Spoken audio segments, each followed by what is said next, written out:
What's up guys, this is your favorite fanfic YouTuber, the Fanfic Majesty, and welcome to another amazing video. You can follow me on Patreon for exclusive stories. 13 Pi Chapter 281 Shaki the pirates, who were laughing and drinking loudly, stopped their movements when they heard the door open, and looked up at the door. When the momentary glare disappeared, and after seeing the appearance of the previous figure clearly, the bodies of the pirates all froze in place. Then his eyes widened and his pupils narrowed to a single point, as if he had seen something particularly terrifying. Cold sweat, like a flood breaking a bank, kept pouring out. After a while, their clothes were wet, but at this time, none of the pirates would care about the wet clothes. The first time they saw Sorata, they roared in their hearts. How could you guys appear here? If I was just silver-haired Sorata in the past, I was a lucky rookie pirate, and it would be a legend, but since I don't know where it came from. The silver-haired gang wiped out 100 pirate groups outside the capital of Seven Waters, after the news of the alliance. These pirates can no longer be lucky guys like the silver-haired gang. After all, for the pirates at the bottom, a pirate with a reward of tens of millions is a big pirate, not to mention a pirate with a reward of 2.5 billion for silver hair.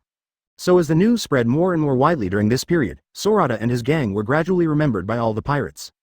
This is an existence they can't provoke at all, which is why the pirates had such a big reaction after seeing Sorata. Sorata withdrew her gaze, turned her head to look at the pirates, a red light appeared in her eyes, and then the murderous intent flashed away. Slow, as if sensing something, the woman at the bar quickly reached out to stop Sorata. But it's too late. In the originally peaceful bar, following Sorata's murderous intent, the space seemed to be slightly fluctuated by someone, and then there was a layer of ripples. The ripples were like silk threads, quickly swept towards the pirates, swung across their heads silently, and disappeared behind them. Slow what? Looking away, Sorata looked at the woman again. Looking at the pirates who were completely stopped in place without moving, the woman's eyes burst into amazement. Of course, there was also horror, helplessness, and speechlessness. Advertisement shaking her head, she brought the cigarette in her right hand to her mouth, bit the cigarette holder, took a deep puff, and suppressed the fear that had arisen in her heart just now, then turned her head and looked at Sorata. Let me tell you, brother, if you kill them like this, who will pay for my drink? Bang bang bang, only then did the pirates fall to the ground. For a while, the seats and benches, as well as the sound of plates and cups falling to the ground, kept ringing. On the necks of the fallen pirates, a blood thread was entwining their entire necks, and then the blood thread turned into a blood strip, and the blood wet the table and the ground after a while. As if feeling that the smell of blood was not very good, Sorata frowned as she turned her head to look at the bleeding pirate. Then he swung his right hand outward. I saw the bodies of these pirates flying up one by one as if being pinched by someone. Even the blood dripping on the ground gradually floated up from the ground as if time had flown back, flew out from a side window. After doing all this, Sorata's frowning subsided, she turned to look at the woman and walked towards the inside. While walking, he said, "Drink money? Aren't the heads of these pirates just money? If I remember correctly, there is a marine base on this island. You can just take their heads and replace them, maybe there are more." As he spoke, he sat down on the chair outside the bar, nodded, thought for a while and said, "Well, it's not that maybe, there must be many, there are more or less pirates who can come here offering a reward, paying them for the wine is more than a mistake." Looking at Sorata, seeing his eyes that didn't seem to be joking, the woman shook her head. "Brother, are you kidding me? Although my name here is Rip-Off Bar, I only take what I should. If you ask me to go to Marine to exchange rewards, then how will I do business in the future?" After speaking, the woman took a drag on her cigarette and looked at Sorata helplessly. "You must know that the main target of my business is pirates." Sorata shrugged, "If you don't want to exchange it yourself, why don't you let your old man do it?" Hearing this, the woman stopped smoking, her relaxed body tensed instantly, she stared closely at the smiling face in front of her. Just now she killed those few in a way she couldn't understand. The handsome boy of the pirate had a serious look on his face. "Are you here to find him? You know who I am, who he is, and where he is?" Advertisement. The woman's name is Shaki, and she runs a hotel in the 13th area of Sabodi Archipelago. She was originally a pirate, but she quit her job 40 years ago. In the original book, I met Zauba, the octopus Zauba in the Dragon Pirates, who was hunted down by Wong Luffy's grandfather, Vice Admiral Garp. Although her specific strength is not shown in the original book, it will definitely not be simple. After all, she is the previous king of Nine Snake Island and the captain of 9 snake pirates. As for the old man Sorata was talking about, of course she knew who it was. The old man has been living in seclusion with her. She believes that the Marine and the world government should know more or less, but because of the old man's strength and the fact that he has washed his hands in a golden basin, he has never done anything unnecessary. As for the brat in front of her, if she remembered correctly, they had only been out at sea for half a year, and they had never been to the Sabodi Archipelago, so where did they know about the old man? But Marine and world government are the most powerful forces in the world after all, they know and understand. Sorata looked at Shaki, who was suddenly nervous, with pensive eyes, and then a flash of understanding in his eyes. That's why he stayed here, so no one came to bother him. Why did he come to the old man? Of course Shaki would be nervous if he asked so suddenly and so naturally. Want to compete? After all, no matter how you say it, the old man is also a world peak powerhouse. Although he is old, his strength is there. If you want to arrest him, the world peak powerhouse, you can't just use your lips. So Marine and world government, even if they knew he was here, turned a blind eye and didn't send anyone to disturb him.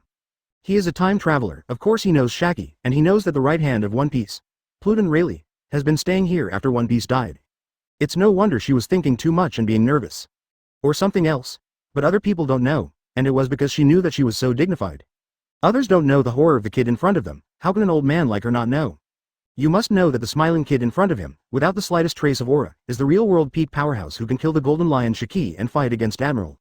After all, his strength at this time, in the eyes of these old pirates, cannot be the same as those of the new pirates, and only they know best what his 2.5 billion bounty means.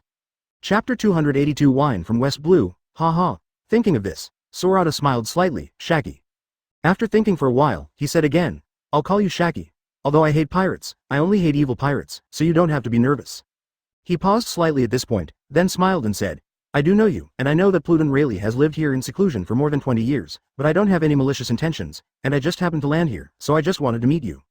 Ha ha ha. Looking at the laughing Sorata, the nervous Shaggy somehow relaxed. She raised her right hand, took a deep breath of the cigarette, and then looked at Sorata through the smoke from the corner of her mouth. Her spirit regained her composure, and a smile appeared on her face. Okay. I was too nervous. The old man has lived in seclusion for decades. I thought he was exposed and everyone knew about it. Otherwise, how would you, a kid who has been out at sea for half a year, know? Me? Sorata took out the wine gourd, raised her head and took a sip, then said with a light smile, that's just what I learned by accident. Oh, by the way, I don't know where Mr. Rayleigh is now. As he spoke, he turned his head and looked behind the bar. Don't look, I don't believe you don't know that I'm the only one here. Shaggy smiled lightly, then looked away from Sorata, looked at the people behind him, and said with a smile, since the guests have come to my place, please sit down quickly. What do you want to drink? I'll get it for you. Juice. Lemonade. Beer. The three of Awa were also polite, and sat directly on the left of Sorata. Calcal, puff puff puff. Indigo danced and laughed loudly, making a sound like farting, then sat on the left of the three of Ahua, and said with a smile, juice. I want juice too. Kuina immediately sat on Sorata's right. Shaggy looked at the young people, felt the youthful vitality in them, smiled lightly, and then looked at Robin. Advertisement. When seeing Robin, his pupils constricted for an instant. Obviously, she knew who Robin was, and also knew what Robin meant to the world and to the text of history. Where is this lady? Robin sat on the right side of Kuina and said with a smile, give me a cup of coffee. Okay. Shaggy nodded, didn't look too much, turned his gaze back, and looked at the last one, Brooke. This gentleman. When he saw Brooke's appearance clearly, he was slightly startled, then quickly wiped off the surprise, and said with a smile, what do you want to drink? Yo ho ho ho. Brooke took a step forward, gracefully raised the black top hat on his head, and the gentleman asked, Miss, what color are you wearing underwear today? Shaggy looked at Brooke, chuckled, and replied, I remember I was wearing. Before she could say anything, she was interrupted by the three of Ahua. Brooke, you really dared to ask. Haha, miss, you really dared to answer. Well, that's right, that's right. Sorata glanced at the crowd, shook his head, looked at Shaggy and said with a smile, okay, Shaggy, stop joking, just serve Brooke a cup of coffee. As for me, I'll take the best bar here. Yo ho ho ho ho, miss, just do as the captain said. By the way, serve me a glass of milk. I think my complexion is a little yellow recently, and I need to supplement calcium. Brooke stepped forward and sat on Robin's right, touching his face and smiling, although I'm just a skeleton, I'm also a beauty lover. Yo ho ho ho ho ho ho, haha, okay. Shaggy glanced at Brooke, the corners of his mouth turned up, then he looked away, left the chair, turned and walked towards the back kitchen.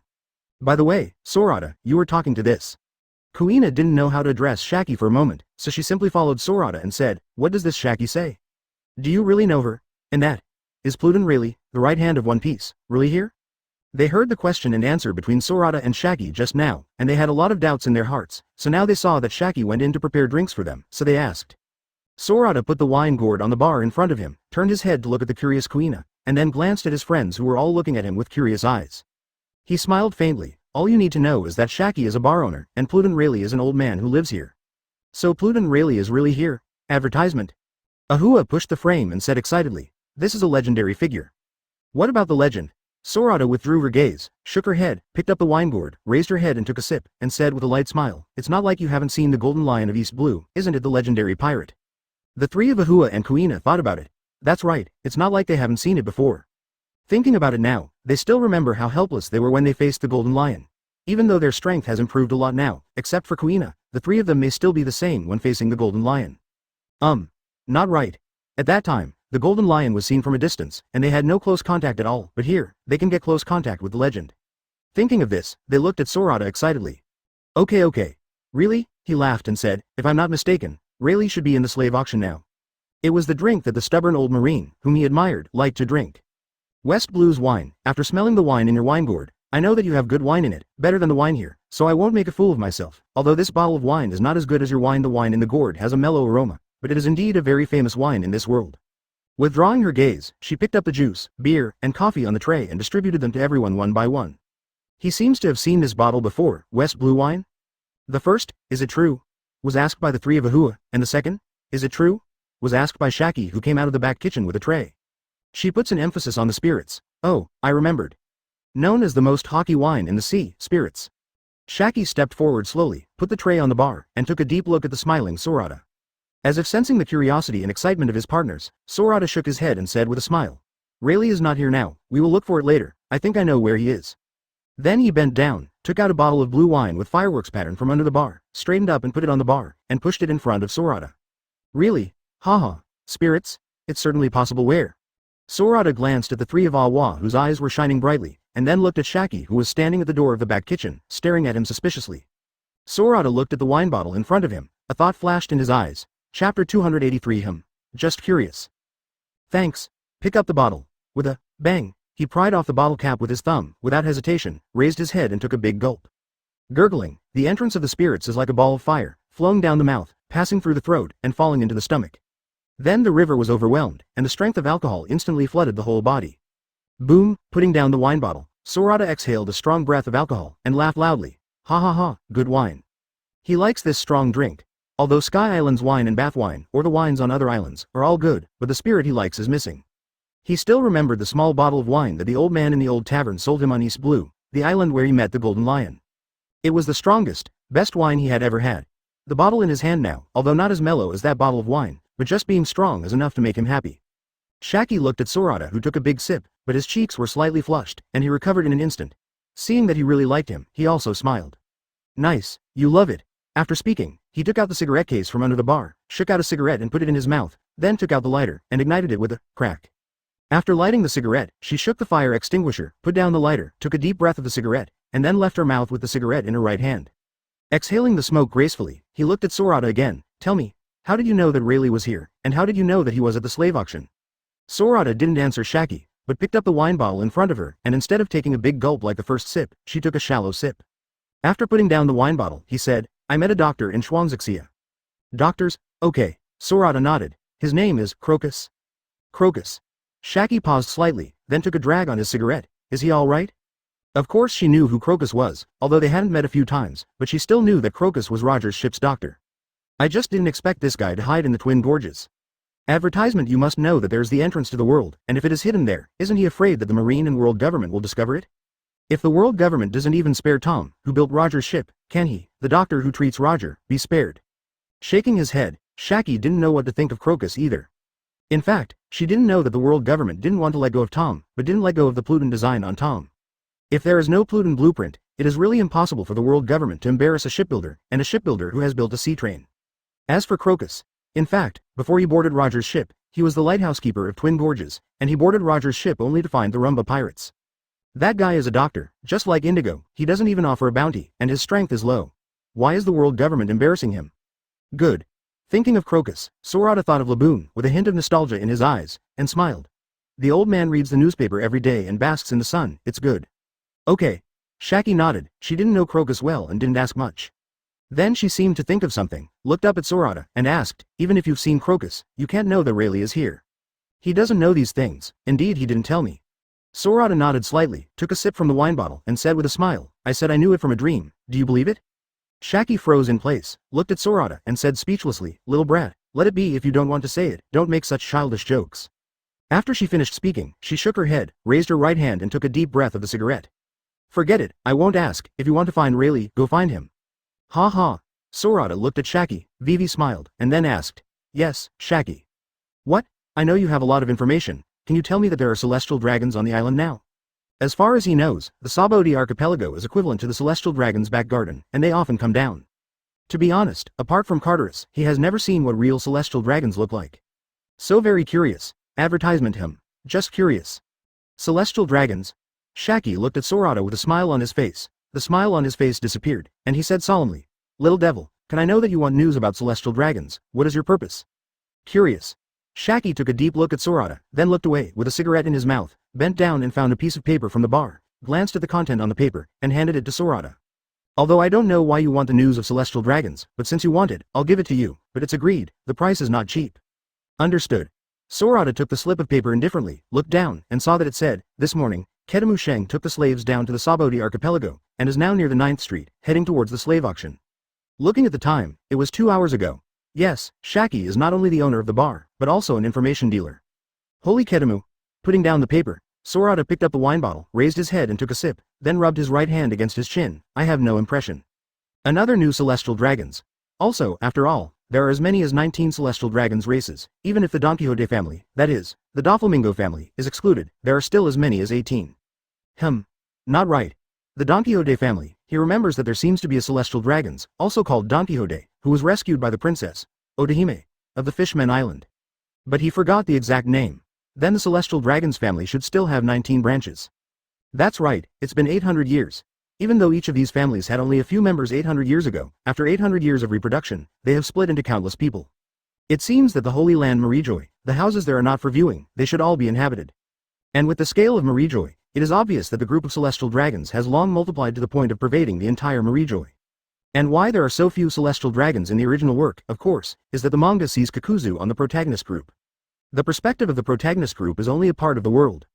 In addition, for the safety of celestial dragons, ordinary celestial dragons will not come down from Marijoy. And they are all very proud, thinking that they are all gods, and the people in the sea below are all mortals. How could a god come down to earth and come to the world? Even if they come, they are limited, and the boring celestial dragons come down to inspect the world and play. That's why there are so few celestial dragons. Chapter 284 Slave. After drinking the wine from the bottle, Sorata paid for the drink and the information and didn't stay here with Shaki. It was agreed that Shaki should prepare more of this West Blue spirit. After he came back to pick it up later, he took his friends out of the bar and headed towards the middle of the island. This is just a remote part of the island. Going further in, everyone saw the real prosperity of the Sabodi archipelago, as well as the floating, flying fish, bicycles, and flying houses built on the bubbles above the streets. All this made Sorata and others not only fresh, but also a lot more interesting. Along the way, eating, drinking and drinking, what you see and hear is all happiness and laughter. There was no trace of sadness at all. This made Sorata think that he came to the wrong place. This is not the back garden of celestial dragons at all, and it is not the Sabodi archipelago that celestial dragons fancy, even if it is other people's wives, daughters, or family members. It is a fantasy island with a high happiness index, full of security, like an amusement park. Until the pedestrians around gradually decreased, only the rich and noble people were left in sight. Until everyone stood, outside a very grand gate, Sorata just recovered from the laughter around her. Feel the darkness that is different from the light of the street in the distance. Looking at the signboard of Job Agency above the gate, Sorata sneered. Job Agency? It's really a high-sounding reason? Human trafficking and slave auctions find such a reason, how ridiculous. A red light appeared in his eyes, and Sorata's observation hockey swept across the entire auction room in an instant. Sure enough, it's inside. Nodding his head, Sorata took the lead, led his companions, stepped on the stairs, and walked towards the gate above, which looked very grand, but there were few pedestrians on the street outside the gate. Behind the auction house, in a dim room, there are piles of iron cages. Looking closer, you can see figures sitting or lying in each iron cage. These figures all have one thing in common, that is, they seem to have lost their souls, and their whole beings have to blend with the surrounding darkness. Advertisement filled the room with a smell of decay and despair. No one made a sound, being caught here, they all knew their fate. There is, of course, an exception to the iron cage. That is the iron cage at the last position in the innermost place. An old man was lying in this iron cage. The old man's hair was disheveled, and his specific face could not be seen clearly. He was the only one here who didn't have any trace of despair on his body.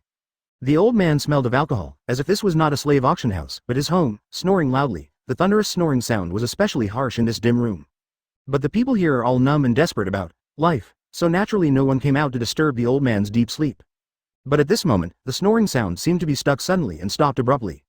The old man lying in the iron cage seemed to have sensed something. His eyes covered by his hair opened suddenly, a red light flashed in his eyes, and an aura that ordinary people could not feel rose up from the old man.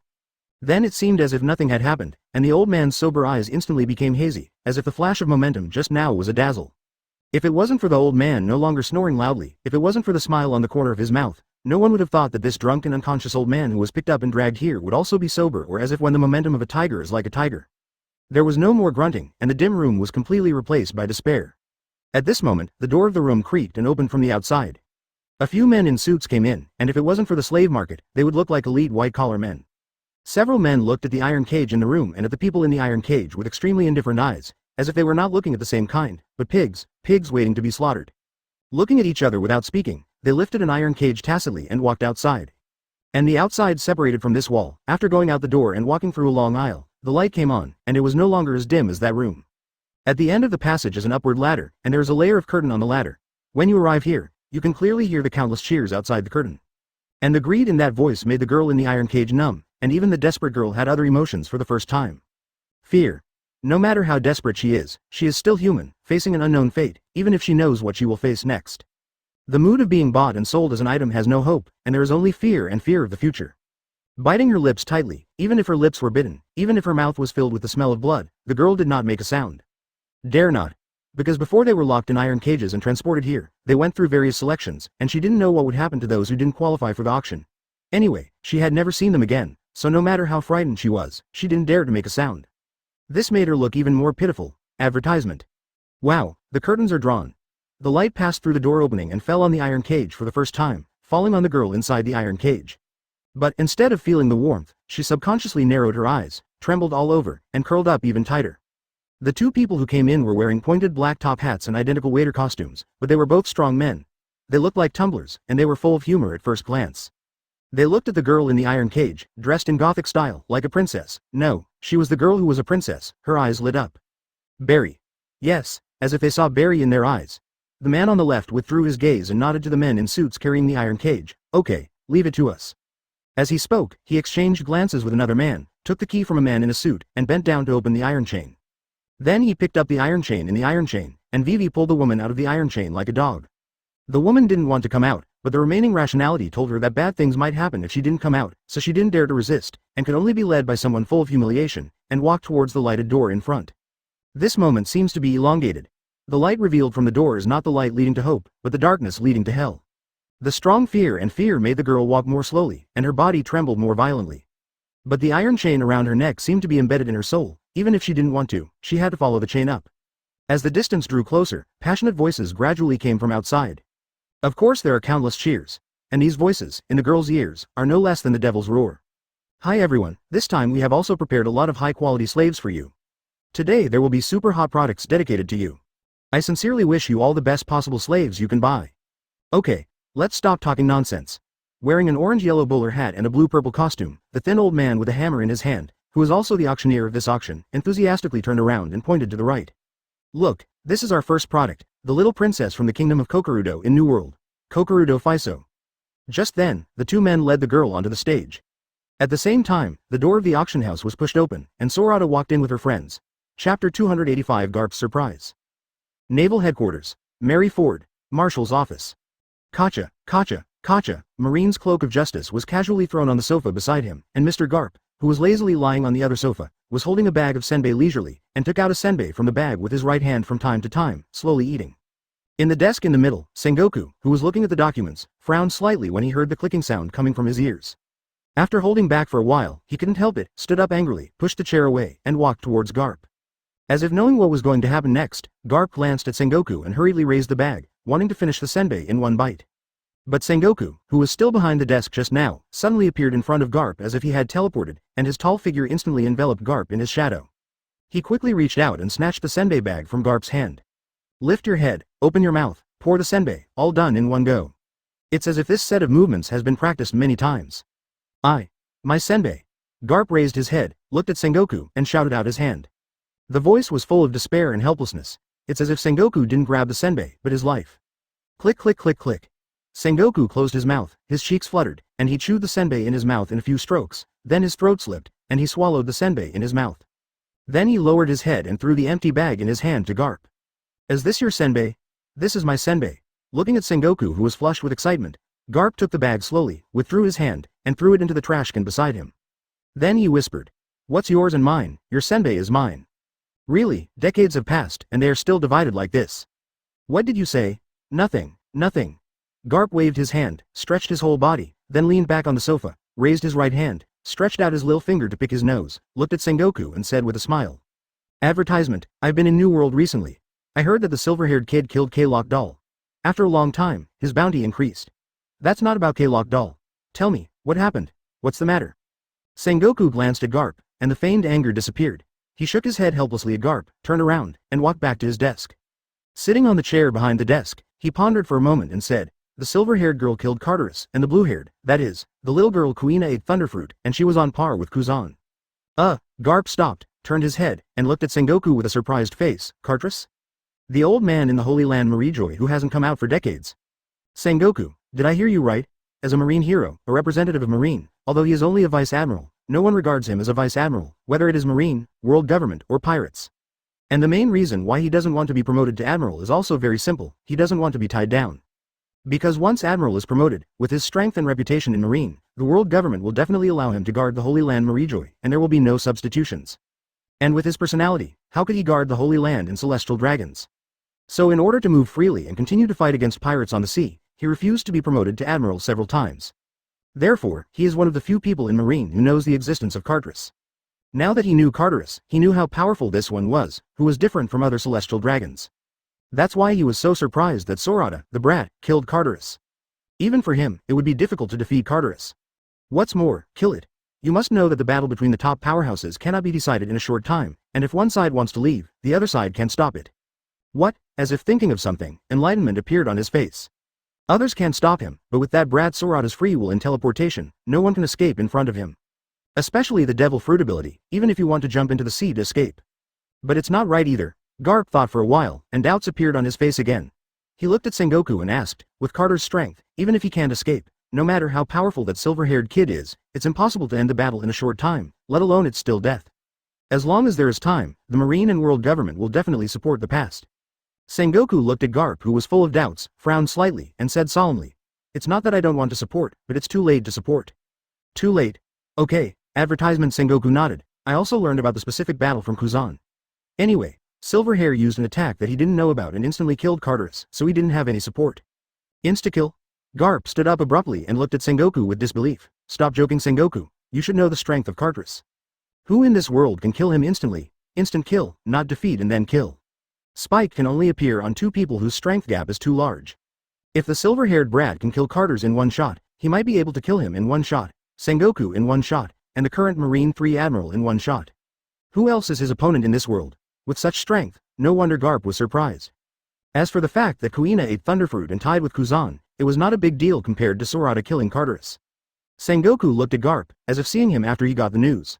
As Garp said, he is very aware of Carter's strength, and of course he will be surprised and even horrified by Sorata's strength.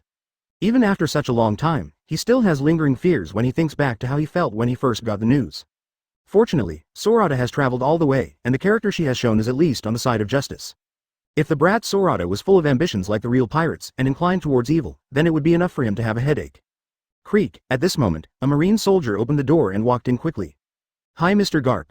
He first said hello to Garp, then turned to Sengoku, respectfully said, Mr. Sengoku, according to the news from Sabodi Archipelago Marine Base, the silver-haired group is outside the Sabodi Archipelago, and they have wiped out the West Asian pirates with a bounty of 79.5 million berry. We're on the island now. Sengoku and Garp exchanged glances. Is this the rhythm of Silverhair? Silverhair will come? Sengoku withdrew his gaze, looked at the marine soldier standing upright, and said calmly, Okay, I understand, you go down first. Yes, Mr. Sengoku. The marine soldier saluted Sengoku, then turned around, walked out of the room quickly, and closed the door behind him. There was a moment of silence in the room, but it was Garp who spoke first. I didn't expect it, a fellow from East Blue, can be so powerful. Although he was puzzled, he didn't doubt the authenticity of the news, because it was his old friend, Sengoku, and his younger generation, Kuzan, had experienced it himself. It's really amazing. Chapter 286 Preparation. Oh, right. As if thinking of something, Garp looked up at Sengoku. I remember that old guy Rayleigh, right in Sabodi Archipelago. Sengoku stroked his chin and thought for a while, then raised his head and said to Garp. I often hear about that old guy. What's wrong? Garp laughed, and returned to his usual look. I was wondering what it would be like to meet that silver-haired brat. You must know that old guy Rayleigh is also a swordsman. With a silver-haired personality, although it's not like Rayleigh, as long as we meet, we should learn from each other no matter what. Discuss? Sengoku froze in place. With the strength of the silver-haired kid and Rayleigh, it's okay to compete normally, but if it's really hot, then. Thinking of this, he shook his head. Isn't it happening yet? Maybe they won't meet at all. Oh, right. Sengoku suddenly thought of something and looked at Garp. I saw Garp didn't know when. Another bag of senbei appeared in his hand, and he was eating slowly while he was thinking. Forget it, it's important. Sengoku shook his head, suppressing his desire to grab Garp's senbei from the bottom of his heart. Then he asked, Garp, you came from New World, do you know why the Whitebeard pirates suddenly changed their route to the entrance of New World? This is what he and Garp mainly discussed today. The 4 emperors of New World all have their own fixed sites, and generally, if nothing happens, they rarely leave their respective sites. And every time you leave, something big is destined to happen. Although the Fishmen Island is Whitebeard's territory, the sea area at the entrance of New World is not. The main reason is that it is too close to the Holy Land Marijoy, so it's no wonder he paid so much attention to it. Speaking of this, Garp became interested. He chewed the senbei in his mouth, laughed and said, it's not a big deal, it's just that my grandson, Ace, came from New World. He seems to be going to challenge that silver-haired brat. Ha ha ha ha ha ha. As he spoke, he laughed out loud. Advertisement Sengoku looked at Garp and breathed a sigh of relief. It's such a small thing, that's okay. What he fears most is that there is no target and unknown events. But don't say that with your mouth. I saw him yelling at the laughing Garp. Laugh, still laugh, you don't look at who your family is. I said, Garp, if your title of marine hero is not protecting you, you will have to go in sooner or later. As for where to go, Garp knows. Regarding Sengoku's roar, Garp shrugged his shoulders indifferently, and plucked his ear with his little finger, then picked up the senbei indifferently and continued to eat. Looking at the indifferent Garp, Sengoku sighed inwardly. How could he not know the character of his old friend? Shaking his head, the anger on his face gradually disappeared, as if he had thought of something. He flipped through the documents on the desk quickly, and didn't stop until he saw a document that was delivered in the morning. Holding the document, his face was solemn. Garp, I think we have to think about how to deal with the next thing. What's up? Garp stopped eating the senbei and looked at Sengoku puzzled.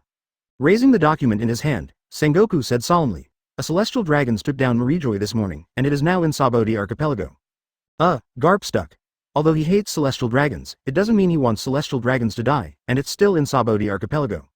Judging from the personality of the silver-haired kid, once you meet celestial dragons, you don't have to think about it. He can even kill Carterus, but he can let go of those stupid pigs?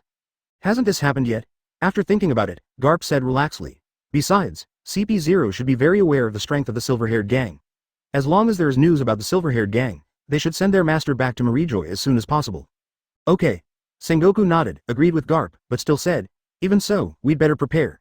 If something really happens, do you think we should go or not? Yes, this matter is still a bit of a headache. Garp nodded, then laughed loudly. Haha, that's your headache, it has nothing to do with me.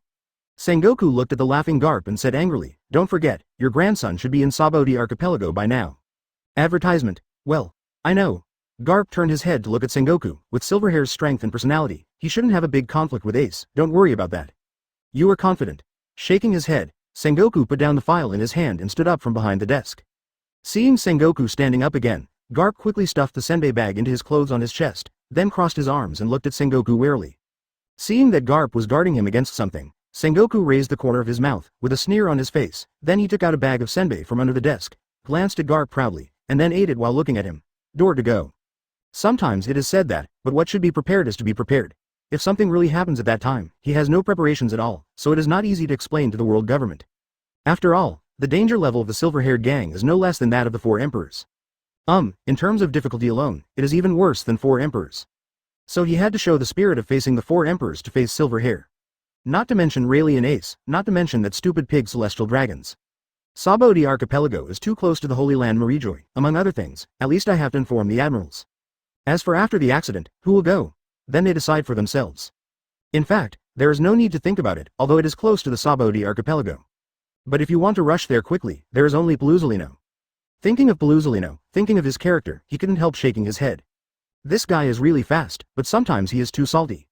Looking at Sengoku passing by, Garp looked at the senbei bag in his hand, and at the bag hidden in his chest, then took out the senbei from his chest as if nothing had happened, stood up, and ate keep up with Sengoku. It's just the eyes, but they stare at Sengoku's hand from time to time. Typically, while eating in a bowl, one still think about the appearance of the pot. Sengoku glanced at Garp, quickened his pace, and of course, switched the senbei bag to another hand, far away from Garp. After seeing Sengoku's movements, Garp pursed his lips, and a trace of helplessness flashed deep in his eyes. He really wanted to grab it just now, but obviously, Sengoku easily saw through him and quickly cut off his idea of grabbing. What? If you don't give it, I won't give it, and I won't snatch it from you. What are you doing with the other hand? Garp looked at the senbei bag with not many senbei left in his hand, so he had to lower his head, like a child, and slowly ate the senbei sullenly. Chapter 287 Spades. That's when Sengoku is preparing for the worst for the upcoming Sabodi Archipelago event. Time to Sabodi Archipelago. Slave auction. Sorata opened the curtain in front of him, the heat wave mixed with shears, and the greed in the air that was hard to notice, made him pause slightly, and glanced at the stage in the distance. In his blue pupils, there was a touch of it was difficult for ordinary people to detect the murderous intent, and then walked in first. As far as he knows, the slave auction house here is the property of Doflamingo, one of the Shichibukai. Of course, this is incomparable with the money he made in the arms business. But here he can get in touch with celestial dragons, even if he used to be celestial dragons, even if he is Shichibukai now, he has to admit that sometimes getting in touch with celestial dragons will bring a lot of convenience to his arms business. Because in celestial dragons, it's not all trash. Many celestial dragons' families actually have their own businesses, and he can also use this place to further cooperate with these businesses. Regardless of the fact that the world government collects countless amounts of money from all over the world's franchise countries every year, most of this money is actually military expenditures, and there are various researches.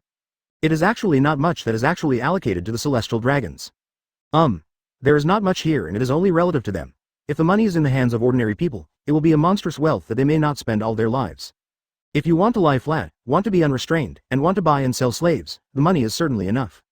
But if you want to be ambitious and want to go further and have power in celestial dragons, it's not so simple. So many celestial dragons families are doing a lot of shady business either explicitly or secretly. Such as slave trade, such as provoking wars and reselling arms. That's why the world government didn't kill Doflamingo after his heinous crimes were exposed a few years later. On the one hand, this guy used to be celestial dragons and knew many secrets that only celestial dragons knew. Of course, on the other hand, it was also the reason why this guy had business dealings with many celestial dragons. Otherwise, for this guy's crimes, he would have been secretly executed long ago. How could he be allowed to read newspapers leisurely in prison? He glanced casually at the hall. What, celestial dragons? Advertisement actually saw it here.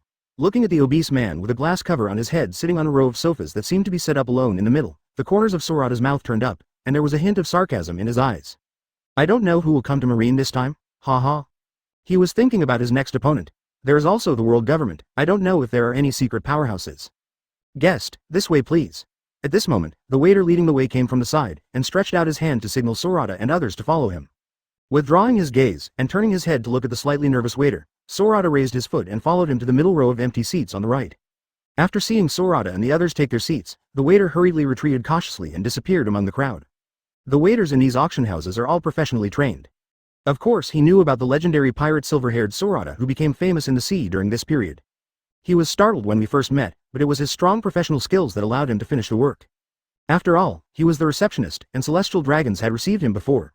Although he was afraid of Yinfa and the others, he didn't show any special emotions.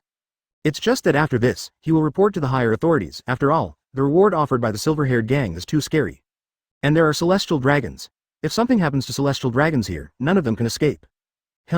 It just so happened that one of the top cadres of the family, Mr. Pika, passed by the Sabodi archipelago, and happened to be at the auction today. Thinking of this, the waiter couldn't help speeding up. Out of the hall, and then through a staircase, came to the second floor. In fact, this auction house has a VIP room, which is generally the first choice for those who don't want to go to the hall to join in the fun with ordinary people, but since it was built, very few people use it. Gradually, it became a vacant room for the upper echelons of the family. Advertisement at this time, in a VIP room, on a gray sofa, a very tall and strong man was sitting. The strong man wears armor, a helmet with a cross-shaped face shield on his head, light blue wavy hair, and a spade symbol tattooed on his shoulder. He is Pika, one of the top cadres of the Don Quixote family in Doflamingo, a man who seems to be taciturn and serious, and makes a sharp voice that is seriously inconsistent with his figure when he speaks. He is the top cadre of the spades of the Don Quixote family, and a paramecia stone fruit capable person. It can assimilate the rocks it comes into contact with, and incorporate the appearance, hardness, and other properties of the rocks into its own power. It can make its own body expand to detonate, or expand the inorganic matter it touches to cause an explosion. At this moment, the door of the box was pushed open from the outside, and the waiter who had led Sorata and the others walked in quickly. If this fruit is in the hands of a strong person, of course it is very strong. He doesn't have the qualifications to talk directly to the celestial dragons, but most of the time Doflamingo actually talks about business with the steward of the Kodmu Holy family. At this time, on the left side of the glass, there is still a man wearing a top hat and a mask with round lenses on his face. It is a powerful fruit that is often misunderstood as a lobia fruit. Sitting in the room, you can have a panoramic view of the entire stage. Creek. He is also a cadre of the Don Quixote family, belonging to Pika's spade department, named Gladius, a paramecia explosive fruit ability user. But in the hands of a weak person, even if you develop to the point of awakening, that's all. In the previous part, Doflamingo has actually discussed everything. Pika came here this time to make the final delivery with K. Demishing's family, and to receive the operating profit of the auction house during this period.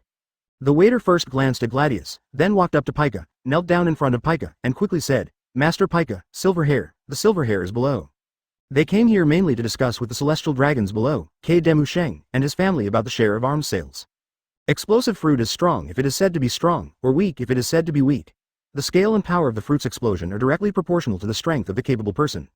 The man has seam scars on either side of his eyes and wears a dark blue long trench coat with metal decorations such as gears. Looking forward from the sofa, it is a huge piece of glass. The glass is one way, and the inside can see the outside, but the outside cannot see the inside. Yes, it is the butler. And today there happened to be a big auction once a month, so he was not in a hurry. He might talk to his housekeeper after Demu Sheng finished his consumption. Chapter 288 Kokorus. Silver hair. Gladius turned his head sharply, repeated the sentence, then stared at the waiter, and asked loudly, "Silver hair, which silver hair? Wouldn't it be the silver-haired Sorata who is offering a reward of 2.5 billion, and who has become well-known in the park recently?" Pika didn't speak, but when he heard the silver hair, he subconsciously sat up straight, his lazy eyes widened instantly, and an invisible aura emanated from him, filling the entire box in an instant.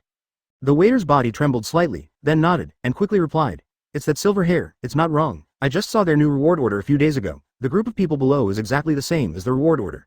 The pair of pale blue pupils, I will not remember it wrong. And blue hair Kuina, Wallace Wataro, silver hair pirates, all members are below." Pika put away her aura, raised her head and looked at Gladius, and both saw the solemnity in the other's eyes. "Trouble. I hope nothing will happen." Withdrawing his gaze, Pika turned his attention to the waiter again, and said, "Okay, we got it, you go out first." Although Pika's voice was very high-pitched, and it was hilarious to have such a high-pitched voice coming from his huge size, the waiter didn't dare to smile at all. Because the person in front of him hates the ridicule of his voice from outsiders, which makes him angry.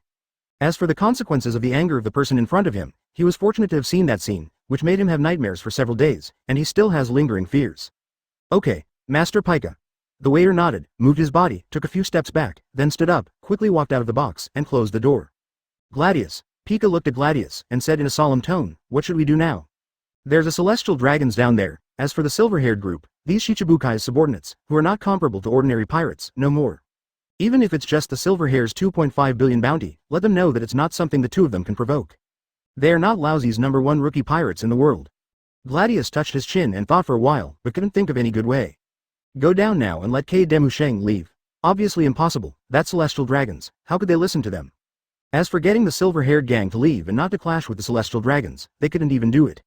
Although he is confident in his own strength, he is not confident enough to resist and fight against the silver-haired admiral. Advertisement. No way. Gladius shook his head, looking up at Pika. "Master Pika, it's better to talk to the young master and see how the young master arranges it. It's okay that nothing happened. If the silver-haired gang really clashed with Demu Sheng and did something to hurt Demu Sheng, there will be a shocking battle here immediately. Neither Marine Admiral nor the silver-haired gang or us can handle it." "Okay." Pika nodded, took out the phone bug and called Doflamingo. After a while, the call was connected, and the phone bug in Pika's hand also changed into wearing pink glasses and a pink cloak. The phone worm opened his mouth and laughed loudly, "Heh heh heh. It's Pika. Is the trip to Sabodi Archipelago going well?" Pika looked at the phone bug and said solemnly, "Young master, it's me." "What's wrong?" As if sensing the seriousness in Pika's tone, Doflamingo's laughter stopped abruptly, and he asked, "Did something happen?"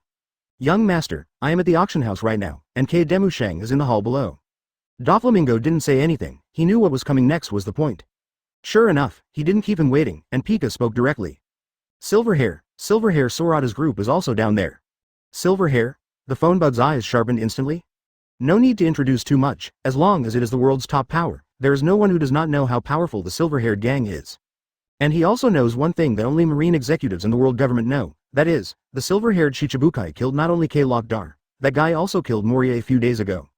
For such a lawless guy who doesn't care about the world government at all, to be honest, he has nothing to do. Who knows that he came to the Sabodi Archipelago so soon, and also happened to go to his auction house? It doesn't matter, the main thing is that there are celestial dragons in today's auction. That guy is so strong, who knows if he will dislike celestial dragons and hurt celestial dragons? Or take out the celestial dragons, kill the celestial dragons." As if thinking of something, Doflamingo's eyes gradually revealed the color of madness. Advertisement since leaving Holy Land Marijoy, although he is now doing business with some families in celestial dragons, although he cannot go back to Holy Land Marijoy and continue to be celestial dragons, and because he is celestial dragons himself, although he has given up celestial dragon status, but also has some celestial dragons privileges. But he hated celestial dragons and Marijoy so much, he was crazy all the time, wanting to see someone go to the top and make the world chaotic. If the celestial dragons were killed, the Sabodi Archipelago would be in chaos. This kind of chaos is what he wants to see. The current peaceful and calm sea has no meaning to him at all. He likes chaos and madness. The more chaotic the world is, the best time will be for people like them who seek benefits in the chaos. As for the auction house, this kind of human trafficking business has long been outdated in his place. If it wasn't for the preferences of celestial dragons, he would have given up on it. So after a short period of contemplation, he gave Pika an order that if the silver-haired gang conflicted with the celestial dragons, they could immediately give up the order of the auction house. When he saw the girl on the stage and heard the auctioneer, Disco, introduce the girl's life experience, Indigo's expression was obviously not right. Home, Indigo nodded, looked up at the sky stage, and recalled with I do. My hometown is called Kakulis, and it is a beautiful island of spring. After all, it is human nature to watch the excitement. Indigo, what's the matter? That's why I can't help being dazed when I hear the girl's country. Sorata turned her head to Indigo and asked, do you know this girl? It's just that when I heard about her country, I thought of my hometown. Came back to his senses, Indigo shook his head. How did I, an old man, know such a young girl? Now that the auction house can be given up, the next step is to watch the excitement. Calcalcal, and the country of the girl's hometown on the stage is next to my home island. Time goes back to when Sorata and others just took their seats. Okay. Calical. After hanging up the phone, Pika and Gladius looked at each other. Although there were doubts in their eyes, since the young master had made a decision, they could just follow through. Thinking of this, they couldn't help but feel anticipation for the conflict between Silver Hair and Celestial Dragons. Chapter 289 Auction. That's it? This is the first time I've heard you talk about your hometown. Sorata took a deep look at Indigo. Others can't feel it, but he can feel the sadness hidden in Indigo's heart. He must have experienced something bad when he came to his hometown. When he first entered the Grand Line and sailed to Bath, Indigo was very concerned about the current situation of Bath and the gold in the sky. At that time, he seemed to feel the same sadness in Indigo as now. Since it's from your hometown, let's auction it off. At this moment, the sound of a price increase happened to come from the side. 500,000 berry. Sorata looked away and raised the sign in her hand. 1 million berry. Disco on the stage heard Sorata's voice, looked at Sorata excitedly, and said loudly, Guest 88 bid 1 million, does anyone want to increase the price? 1.1 million berry. At this moment, an obese man in gorgeous clothes was staring greedily at the stage, biting his lip, while a cute and pitiful girl raised the sign in her hand without hesitation. Okay, customer number 121 bid 1.1 million, is there anyone else to raise the price? You know, this is a princess, it's not a commoner. Hearing this, another ugly boy who looked like he was not short of money also raised his sign. 1.5 million berry. Obviously, he felt that the addition of 100,000 to 100,000 was not in line with his status. Okay, guest number 224 bid 1.5 million, is there anyone else to raise the price? 1.6 million. 1.7 million. At this time, the voices of increasing the price gradually increased, and in the end there were only the ugly boy and the fat man staring at the girl with a face full of greed. The ugly boy raised his hand again, 3 million berry. Okay, Disco exaggeratedly turned around on the spot, and then shouted loudly, guest 224 bids 3 million. Advertisement. After yelling, he glanced down, finally put it on the fat man, and yelled loudly, 3 million berry, the first time, is there anyone going to raise the price? This is a very rare princess. Imagine, you buy a princess back, and she has to do whatever you want her to do, and you are her master. The fat man gritted his teeth, as if being tickled by Disco. He stood up excitedly and held up the sign in his hand. 3.5 million berry. After yelling, he tilted his head and glanced at the ugly boy triumphantly. Okay, guest number 121 bid 3.5 million, is there anyone else bidding? The first time. The second time. Disco said twice, and then looked at the ugly boy. If no one bids, then this beautiful princess belongs to the handsome guest of number 121. The ugly boy, of course, could feel the complacent gaze from the fat man, as well as the fiery gaze from Disco. But after hesitating for a moment, he still relaxed and his body went limp without making a sound. The price of a human being is actually only a few 100,000, and if it can reach 1 million, it is the best. Even if the girl on the stage is really beautiful, even if she is a princess, it's not worth his price increase. 3.5 million berry, allowing him to buy 10 identical slaves. He regained his sanity in time. After thinking about it, he made up his mind not to raise the price. As soon as he let go, the fatty looked at him even more proudly. But Disco on the stage showed disappointment in his heart. Poor. But after thinking about it, he became excited again. 3.5 million berry, just like the ugly boy thought, if it wasn't for a princess, it wouldn't be worth the price at all. The current high price is still caused by some people raising prices with each other. He was very satisfied with the price. So he withdrew his gaze, looked at the fat man again, and shouted excitedly, the third.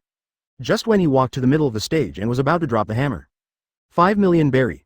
A sound that resounded throughout the hall interrupted his movements. 5 million? The hall was silent. Advertisement. Then there was a roar of laughter. I'm afraid this is a fool. That's right, 5 million berry can't buy 20 slaves. Although the quality may be a bit poor, the quantity is great. Most people laughed at the sudden appearance of 5 million. The fat man who bid 3.5 million berry was furious, and then quickly calmed down when he heard the laughter around him. Although the princess is a princess, she is just a woman. In his capacity, 3.5 million yuan can't buy 10 such women. Thinking of this, he breathed a sigh of relief, and then looked at the source of the voice with a mocking face. When he saw that the bidder was a very handsome man, a trace of jealousy flashed in his eyes, and when he saw the two very beautiful girls beside him, the jealousy on his face became even stronger. But it was just jealousy, he knew exactly where this place was, so he also mockingly threw a smug smile at the handsome man, and slowly sat down. Wow! Disco shook his body, reacted quickly, and then looked at Sorata with fiery eyes. Guest number 88 offered 5 million berry. It seems that he must be a very generous and gentlemanly person. Sorata and others sat in the middle and rear seats on the left, and because the lights in the hall were mainly concentrated on the stage, it seemed dark to them. As the owner of this human auction house, Disco's waiters all know Sorata, and of course he does too. However, such a long distance and the obstruction of the light prevented him from seeing Sorata's face clearly. Although he felt that Sorata's blue eyes looked familiar, he didn't take it seriously. After all, he comes into contact with many people every day, and he is familiar with the people in this hall. So he didn't recognize Sorata immediately. 5 million, are there any customers who want to increase the price? Disco scanned the hall excitedly. Even though he knew that no one could raise the price, he still couldn't help but fantasize about it, and finally looked at Kei Demusheng who was sitting in the front row boringly. Seeing that the celestial dragons had no interest in the princess at all, he quickly turned around and shouted, 5 million for the first time. 5 million for the second time. 5 million for the third time. Boom! The hammer fell heavily on the pillar in the middle of the stage, and the crisp sound resounded throughout the hall.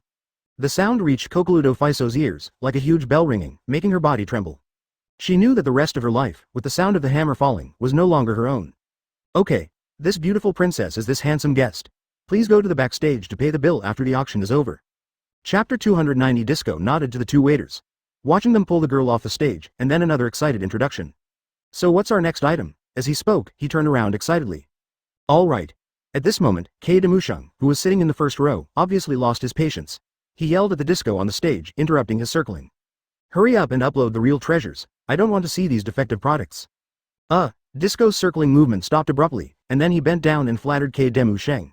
The next one is. As he spoke, he nodded to the waiter standing on the right side of the stage. The general slaves come up from the left, obviously behind the door on the right is the real treasure. Have you started yet? In the private room, Pika and Gladius had already stood together at some point. Their eyes were serious, hesitant, and of course more crazy, and looking forward. Now that the young master has already made up his mind, they are naturally fearless. So, at this moment, they are looking forward to the fact that celestial dragons will really clash with the silver-haired gang. As for the life and death of this auction house and the people in the auction house after the conflict, what does it matter to them? Backstage, in the dark room, was still quiet. But the iron cage that originally imprisoned the old man had been opened at some point. And the old man who was lying inside disappeared without a trace. Naval Headquarters. Marshal's office, besides Garp, Paluzolino was added here, and they all stared at the phone bug in front of Sengoku. Sengoku spoke with the world government earlier. As for the news that Kei Demusheng may meet the silver-haired group in Sabodi Archipelago, the world government CP0 organization may have gone to Sabodi Archipelago now. Hope nothing happens. This is the common voice of the three people in the room. They're different from pirates like Doflamingo who want chaos. What they want is peace and tranquility. What's more, the protagonist of this matter is the silver-haired Sorata who they don't know how to deal with at all. Then they don't want anything to happen. And outside the auction house, CP0, who was protecting Kei Demusheng, also got the news from above at this moment, and immediately rushed towards the auction house after putting down the phone bug. Kei Demusheng and Yinfa are both in the auction house. They know that this time, they may be unlucky. Advertisement. And farther away, teams of Marines also rushed out of the Marine base quickly, dispersed all the crowds around the streets along the way, and rushed towards the auction house. Kidman Rear Admiral, the leader, was even more dignified. And deep in the dignified eyes, there is still fear. He didn't want to arrest Silverhair this time, but to disperse the crowd as much as possible if Silverhair and Celestial Dragons really clashed. This was a direct order from Marshal Sengoku of Naval Headquarters that he had just received. As for the silver-haired group, as early as a long time ago, Sengoku issued an order to these generals, try not to cause conflicts after meeting. At first, like most of the generals, he felt that this order was a bit inexplicable. But after the bounties of the silver-haired gang soared and changed, he quickly smelled a difference from other pirates. A few months ago, he even got the news of Silverhair's true strength from his superior, the Flying Squirrel Vice Admiral. Teleportation at will, unparalleled attack, can fight against Admiral for a day and a night unbeaten. That alone was enough to make his heart tremble. What's more, the silver-haired group reappeared a few months later, and directly killed Shichibukai, Locke, and then did not know what to do, and the bounty went directly to 2.5 billion. Even the little girl with blue hair Kuina has risen to 1.5 billion. Others don't know the gold content of this bounty, but as a marine, can he still not know the gold content of the bounty of more than 1 billion pirates? As long as the bounty exceeds 1 billion. Every pirate is one of the strongest in the sea, a real strongman who is different from ordinary pirates. And such a strong person, the General Vice Admiral is not an opponent at all, let alone his Rear Admiral. So he was dispatched as soon as he received the order, and he regarded this matter as an unprecedented event. Of course, he would not be so stupid as to go to the silver-haired group directly. Even if something happened, it was the Admiral's business, and it was impossible for him to bring his subordinates up to die. This is not an escape, but a sensible way of doing things. After all, the world's top powerhouse is no longer someone who can be piled up to death. What's more, the order he received was only to evacuate the crowd. At this moment, it is like a mountain rain is about to come and the wind is full of the building. Around the auction house, everyone in the Sabodi archipelago who got the news felt an inexplicable pressure. In a hotel not far from the auction house, Ace was sitting at a table eating happily when suddenly he stopped eating. As if sensing the pressure, a trace of doubt flashed in his clear eyes, and then he turned his head to look outside. And his eyes happened to see the flustered and anxious faces of the men in black waiting outside the auction house after answering the phone. He came to Sabodi archipelago one step ahead of Sorata and the others, so he was able to see the celestial dragons who were ostentatious in the market with his own eyes, and even saw celestial dragons walking into the auction house with the butler. He has been out at sea for more than a year, and has been in the New World for a long time, and even became the captain of the second team of the Whitebeard Pirates. Of course, he knows that the men in black are the legendary CP0 members. Sorata and others entered the auction house from the main entrance.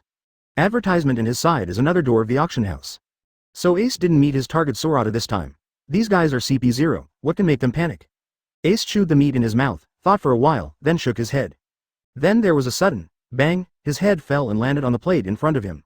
Ace's action startled the rest of the restaurant. Oh, this food is not poisonous, why did it suddenly collapse after eating? A customer looked at Ace, quickly stopped what he was doing, opened his mouth, and quickly spit out the food he was chewing. The other guests heard the guests yelling and quickly bowed their heads to spit out the food. There was chaos in the restaurant for a while. Guest. The waiter standing next to Ace serving the food was also taken aback by Ace's action. But after all, he was professionally trained. He quickly suppressed the fear in his heart, stretched out his hand, carefully stretched out his index finger, and grabbed Ace's arm. It turned out to be a sleep. Everyone in the restaurant looked at Ace in surprise, and then they all cut together. Ace's sudden movement made the waiter subconsciously let go of his hand, took a step back, then looked at Ace who seemed to be fine and asked cautiously, "Guest, are you okay?" At this moment, Ace's body suddenly moved, he raised his head and continued to chew food in his mouth. Only the waiter, looking at Ace, wiped the cold sweat from his forehead. Seeing that Ace didn't respond, he couldn't help being cruel, grabbed Ace's arm and shook it. "Guest wake up, guest wake up. Haha. I thought the food was poisonous just now, but luckily I fell asleep, which scared me." "What? Sleep?" Amidst the laughter, the restaurant returned to its original state. "That's right, I thought the food was poisonous. I just fell asleep." Ace raised his head, glanced at the waiter suspiciously, then glanced at the restaurant, then seemed to understand something, laughed and said, "Ha ha ha. It's okay, it's okay. Guest. What the hell? Fortunately just fell asleep." Chapter 291 Mermaid Auction. It's different from the tension outside. In the auction house, due to the request of celestial dragons, the finale treasure should be listed directly, so it was full of excitement at the moment. I saw the two waiters slowly pushing out a huge thing covered with a black curtain from behind the door on the right. Hearing the faint sound of splashing water coming from inside, the people in the auction house were all full of anticipation. The guest, who knew what the sound of water meant, showed greed in his eyes. Although they knew that this product must belong to the previous celestial dragons, it did not affect their expectations for this lot in the slightest. Did not keep people waiting. Disco reached out and pinched a corner of the curtain, looked at the countless greedy eyes in the hall, and introduced loudly, "This is the peerless treasure we are going to auction today. It comes from the Fishman Island under 10,000 meters deep sea, Miss Mermaid."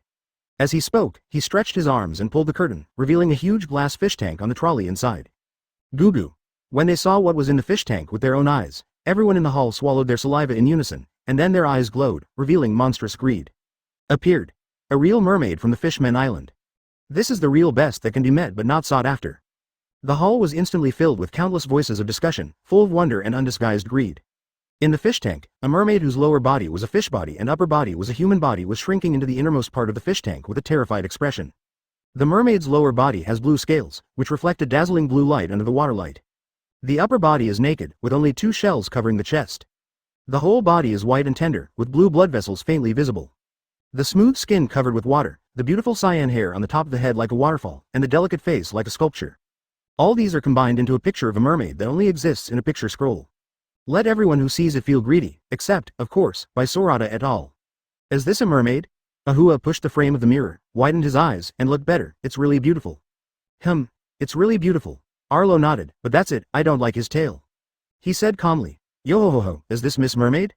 Advertisement, Although not as beautiful as Kuina and Robin, she is indeed a beauty. Brooke looked at the mermaid on the stage and smiled, and he did not forget to praise Kuina and Robin in his words. After hearing Brooke's words, the corners of Kuina's and Robin's mouths turned up slightly at the same time. Sorata, the celestial dragons are here, and the mermaids have also seen it. I think we should free the slaves here, and let's go. Kuina withdrew her gaze, turned her head to look at Sorata. I don't like such a scene. Okay. Sorata nodded, turned her head to look at Kuina, with tenderness in her eyes, then reached out and stroked her hair, and said with a smile, leave right now, I don't like this place either. Buying and selling human beings as if they were goods, in fact, as long as the mind is biased toward normal people with justice, no one will like it. At this moment, as if sensing something, a red light flashed in Sorata's eyes, and she turned her head to look at the shadow on the right side of the stage. With his sight, he could easily see through the darkness and see the old man standing in the shadow. I saw that the old man had long curly hair, a beard on his chin, and white beard and hair. He was wearing glasses and had a straight scar on his right eye. The body is shrouded in a white robe. He was wearing an orange-yellow cardigan shirt, wine-red shorts on his lower body, and a pair of slippers on his feet. At first glance, isn't this the Pluton Rayleigh they were looking for? And Rayleigh also seemed to sense something, raised his head, and looked at Sorata. The eyes of the two met in the air, as if the blades of two peerless swordsmen collided, and there was a sword cry that resounded throughout the hall, but only the swordsman could perceive it. Then the two looked at each other with a smile, and looked back at the middle of the stage at the same time. Sorata, that's Rayleigh. Kuina, who is a top swordsman, of course noticed something strange, so she also saw Rayleigh. Okay. Sorata smiled and nodded. Just then, there was a knocking sound from the stage. Okay, everyone be quiet for a while. Disco looked at the audience and said loudly, since there has been no mermaid for sale for a long time, I think everyone is as excited as me. Although everyone knew that this mermaid would belong to celestial dragons if nothing else happened, but Disco still wanted to arouse everyone's enthusiasm, so as to make the auction fee even higher. After all, he is also one of the bosses here, isn't he? Looking at the countless greedy eyes from the audience, Disco shouted again. Then, what is the starting price of this beautiful mermaid lady? After waiting for a while, when everyone's emotions were completely lifted, Disco stepped forward and continued to shout. Then let's start. Miss Mermaid's starting bid is. He leaned forward suddenly and shouted loudly, first of all. Advertisement, 500 million. Before he could say the starting price, a low, high-pitched voice resounded throughout the auction house. The sky-high price of 500 million instantly brought back the countless greedy people in the hall to their original form, and instantly silenced the auction hall. Even though I knew in advance that mermaids were very expensive, when such a sky-high price really appeared, everyone in the hall was silenced collectively. 500 million berry. Enough for one person, spend a lifetime lavishly, but it may not be exhausted. Although many people in this hall may have more than 500 million assets, it is impossible for them to spend all their wealth to buy a mermaid. I offer 500 million berry. K. Demushung stood up, stretched out 5 fingers towards the stage, and shouted loudly. His expression was full of complacency, than money. No one has matched their celestial dragons yet. A guest in the front row of Sorata and the others suddenly collapsed on the chair as if he had lost all energy, and sighed helplessly. Hey, if no other customers bid, then we will finalize the buyer. It's just right this time. Hey, no way, the bid is too fierce. Congratulations, Your Highness, it seems that no one can exceed the price Your Highness offered. At this moment, Disco's excited voice came from the stage. I originally wanted to bid for fun, but now I bid 500 million directly, who can follow? K. Demushung grinned and said, I heard that mermaids are the fastest swimming creatures in the world, and I happen to be missing one in my fish tank. Yes. Seeing that no one bid for it for a long time, Disco glanced at the hall for the last time, then turned around, intending to drop the hammer. Oh, is there any more than 500 million customers? On the right side of Kedemusheng stood an old man in black. He respectfully congratulated Kedemusheng. Looking at the silent hall, Disco shouted routinely. The whole venue is silent, so I'll ask again. The other guest next to him also shook his head helplessly. Hey. A few drops of sweat dripped from Disco's forehead, and then he became excited. He turned around in a circle with his face flushed, then raised his head and shouted loudly. His Royal Highness Kedemu bid 500 million, and there are still customers who want to increase the price. He is the steward of the Kodmu Holy Family and the person who came into contact with Doflamingo. Chapter 292 Celestial Dragons, that's all. Hey. It's here. K. Demushung opened his mouth triumphantly, and the corners of his mouth curled up. Apparently, the mermaid has been successfully photographed, and he is extremely happy. However, at this moment, when he thought that the mermaid had already been obtained, and saw that the Disco on the stage was about to drop the hammer. A little familiar, a little low, very magnetic and pleasant to hear, and with the unique vitality of a teenager, the calm voice resounded throughout the hall. 600 million berry. 600 million. K. Demushung, Disco, and everyone in the hall turned around suddenly, and those who were far away stood up directly, all looking at the source of the voice. The smile on K. Demusheng's face disappeared. The smile on Disco's face also disappeared, and sweat dripped from his forehead, but in the depths of his eyes, there were greed and excitement shining. Everyone in the hall was full of surprise. Although 600 million berry is a lot, many of the people in the lobby can actually afford it. So why don't they compete? The first, of course, is not worth it. Second, to compete with the celestial dragons, as long as you have a normal head, you will not do this kind of death-seeking thing. That's why the people in the hall were so surprised after hearing the sound of someone competing with the celestial dragons. Especially after they saw clearly the appearance of the bidder, the surprise in their hearts sprung up like bamboo shoots after rain, and they couldn't stop coming out. So young? This is the common voice of all. If they couldn't take a closer look at 5 million berry last time, then this time with 600 million, they will be able to widen their eyes and take a closer look. So for some of them, after seeing Sorata's appearance clearly, the surprise in their hearts was replaced by horror at this moment. Some people even got goosebumps on their bodies quickly, and big beads of sweat kept coming out, soaking their clothes in an instant. These people are all pirates. Although the emotions in my heart were different at this moment, the hall was once again completely silent. They all want to see how the celestial dragons will compete with the brat. 700 million berry. It was Kedemu Sheng who broke the silence in the hall. Advertisement. He frowned, fixed his eyes on Sorata, and vigorously raised the sign in his hand, with displeasure in his voice. To be honest, he doesn't care about money at all. Not to mention the money distributed to his family by the world government every year, because this amount of money is small money. And the main money of his family is business, which is the tribute of the dark forces under the protection of his family. He didn't know the exact amount of this money, but he didn't care about it at all. He may not care about money, but if someone jumps out and competes with him for what he wants, it makes him very unhappy. If it weren't for the auction house for the people who cooperated with their family, and if the auction fee didn't include their family's share, he would have drawn his gun and shot this reckless brat to death. Feel the atmosphere in the hall, a bit too depressing. Disco, who came back to his senses, turned around and looked at Kedemushung. His face was pale and excited, so he looked extra rosy. He held the microphone and shouted loudly, Kedemushung bid 700 million, 700 million, this is the highest price that our human auction field has ever paid since its establishment. 700 million, are there any customers who want to bid? He just yelled this as a routine. Although he was greedy, he knew in his heart that the person who bid 600 million before should have just made a bid on impulse. After thinking about it again, after competing with whom, he must not dare to bid again. You know, celestial dragons have a bad temper. Even the boss of the auction house, in front of celestial dragons, didn't dare to speak loudly after stepping off the auction stage. Let alone someone who has nothing to do with celestial dragons. However, things often don't go according to his ideas, and they don't go according to Kedemu Sheng's ideas. Just when Kedemu Sheng retracted his eyes and the corners of his mouth curled up again. The voice echoed through the hall again, 1 billion berry. This kind of insolent voice that completely took money for money made Kedemu Sheng's face darken instantly. It also made Disco's heart sink on stage. Something's going to happen.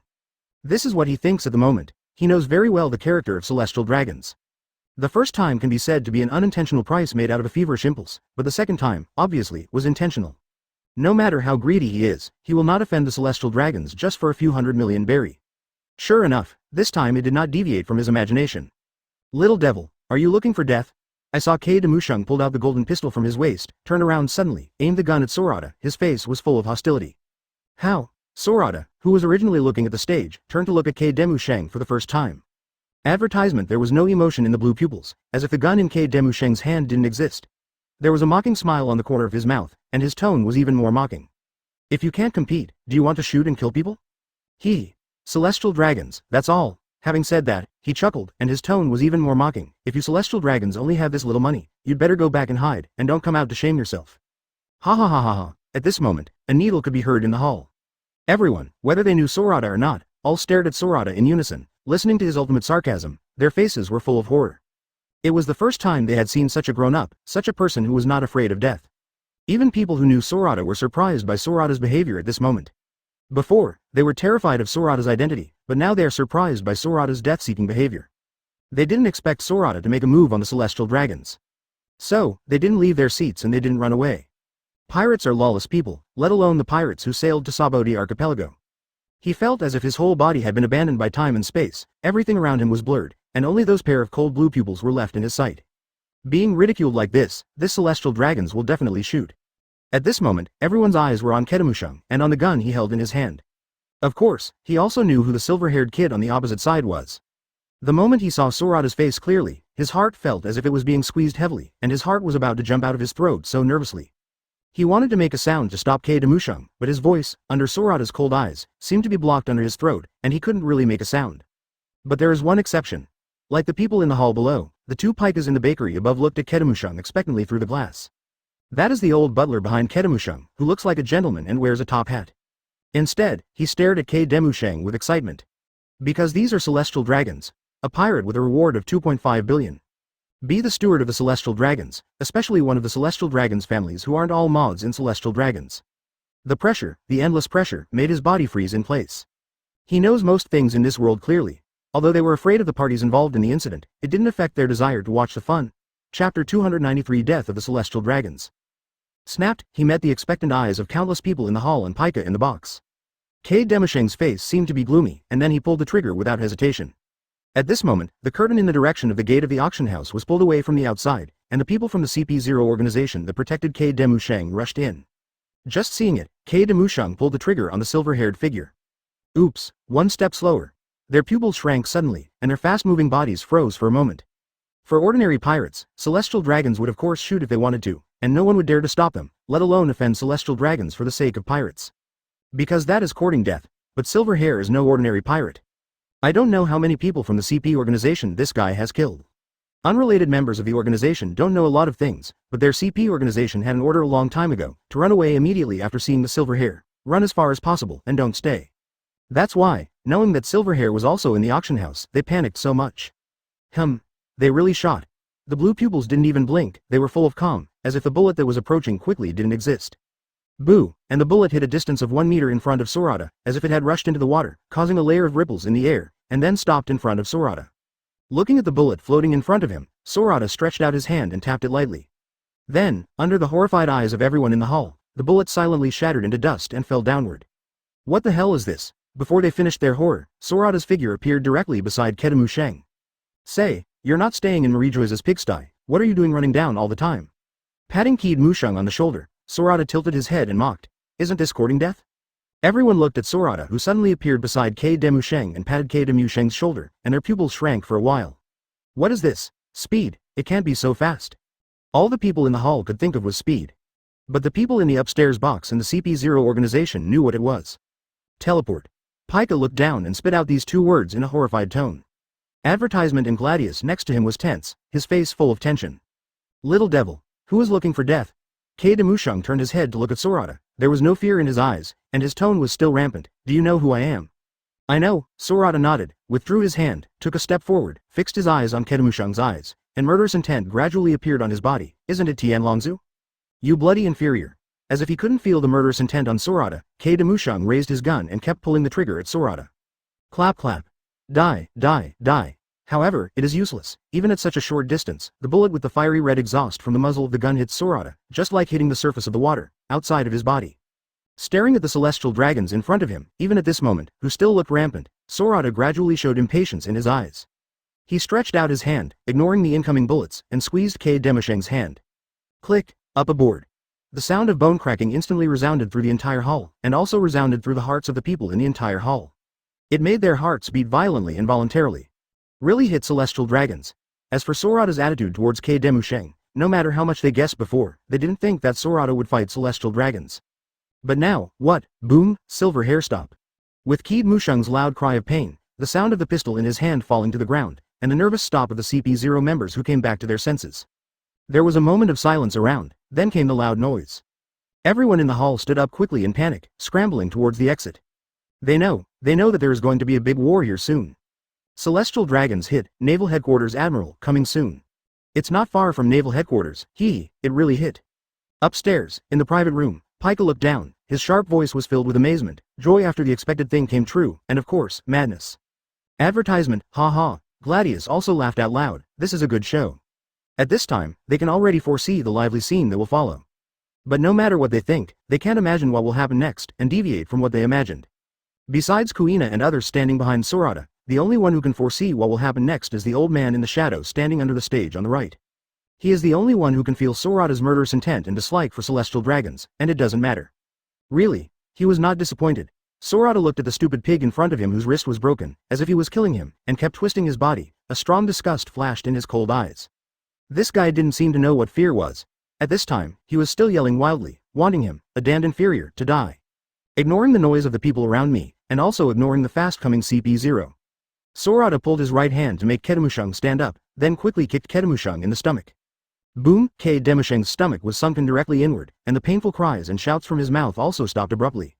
Then blood gushed out from his mouth like a spring, and then the whole person fell limply down as if he suddenly lost all his strength. Let go of his hand, let Kade Demusheng's body go down with a bang and kneel at his feet. Only then did Sorata look back at Kedemusheng, and her eyes fell on the butler standing behind him, hesitating and nervous, as if she had just been salvaged from the water, and she was looking at his CP0s with a full face of weariness. What are you saying? These CP0 members looked at Kedemusheng, who knelt down in front of Sorata, without the dignity of the celestial dragons anymore, like a dead dog. The corners of their mouths twitched, and infinite fear arose in their hearts. It's not something the celestial dragons get punched in anymore. Depending on Kade Musheng's condition, if he is not treated in time, he may die. Thinking of what would happen to them if Sheng Kedemu really died here, they all shuddered. And it was this fear of the world government that overcame the pressure brought to them by the people in front of them. So at first glance, it was CP0 of the leader, swallowed, raised his head, looked at Sorata and said, "Silver hair, it's too late for you to stop now. You just beat Kade Demusheng now, let us take his highness down for treatment. If Kade Demusheng dies here, we, including you, and everyone in this auction house will die. They all have to die." Sorata tilted his head, looked at CP0 with interest, and waited for him to finish speaking. The corners of his mouth gradually curled up into a sneer. Then his eyes turned cold, and under CP0's horrified gaze, he raised his foot, like stepping on an ant, and with a bang, he stepped hard on Kade Demusheng's head. Click. The cover shattered. Then the feet went down without hesitation, and directly stepped Kade Demusheng's head into the ground. Chapter 294. If you want to watch the excitement, then stay. Looking at the body twitching wildly, the blood instantly infected the entire ground. It used to be like a dead dog, but now it is Kade Demusheng who is already a dead dog. The members of CP0, some pirates who stayed in the lobby and wanted to watch the excitement, and some people who hadn't had time to leave, all froze in place. A wave of ultimate cold rushed from the soles of their feet to tingling, and then from tingling to the soles of their feet. At the same time, the coldness penetrated the hearts of those who saw it, and at this moment, endless fear arose in the hearts of those who saw it. Just for hurting the celestial dragons, Marine will dispatch Admiral. What about killing the celestial dragons? Escape, escape far away, it is best to go to sea now. No need to think about it, the next Saboti archipelago must be very dangerous. The pirates no longer wanted to stay and watch the fun, so they stood up and wanted to go outside. However, at this moment, Sorata spoke. Since you want to watch the excitement, then you should see the bottom line. If you want to leave after seeing half of it, that's not okay. With the appearance of the voice, a domineering aura emerged from Sorata's body, sweeping across the entire hall in an instant. Ultimate's pressure hit, making the pirates unable to move at all. And the momentum is also very targeted, it only acts on these pirates, and the others still rush out without hindrance. After a while, the auction hall, which was very lively before, suddenly became empty. Sorata lowered her head, looked at Kade Demusheng, who was completely out of breath, retracted her foot, and shook it. Even though there wasn't any bloodline on his feet, he couldn't help shaking it like he stepped on shit, disgusted. Then he raised his head, didn't look at CP0, and didn't look at the pirates who remained frozen in place, but raised his head and looked at a glass on the second floor. And the line of sight, as if through a one-way glass, saw the inside of the glass. He saw us. Gurgling, Pika and Gladius' hearts skipped a beat, and they both swallowed. Caw caw caw. At this moment, as if the glass in front of them was under great pressure, there was a sudden clicking sound. As the sound gradually increased, cracks finally appeared on the glass. And that crack seemed to be engraved on their hearts. As the crack widened, an unprecedented pressure also acted on their bodies and souls. And you two guys, since you like to watch the excitement, then stay. With Sorata's chuckle, the glass in the private room shattered, revealing the figures of Pika and Gladius. Advertisement. Looking at Sorata's cold gaze, neither Pika dared to act rashly. In their sight, Sorata was not alone, but turned into a black hole, giving them a feeling that surpassed what they had seen before. Anyone. Including their young master, but also the four emperors. This guy is too scary, this is their voice at the moment. If they were asked to choose again, they would definitely not stay to watch the excitement. Of course, they are not the only ones who think so, the many pirates who stay in the hall also have the same aspirations. Silver hair. The leading CP0 came back to his senses, raised his head to stare at Sorata with a pale face, and shouted loudly with trembling mouth. You are against the world government, against the whole world. I don't know if the world government gave him the courage to stop stammering, and the fear in his eyes when looking at Sorata has also decreased a lot. He straightened his chest, took a deep breath, suppressed the heartbeat that was about to jump into his throat, and then roared loudly. From this moment on, you will never have a chance to gain a foothold in this world. Marine, CP0, bounty hunters, even pirates, all want your head. Oh, Sorata withdrew his gaze and looked at CP0 again. With his eyes gone, the exposed Pika and the others subconsciously breathed a sigh of relief. Then the heart was beating fast, they looked at each other, turned around and rushed outside.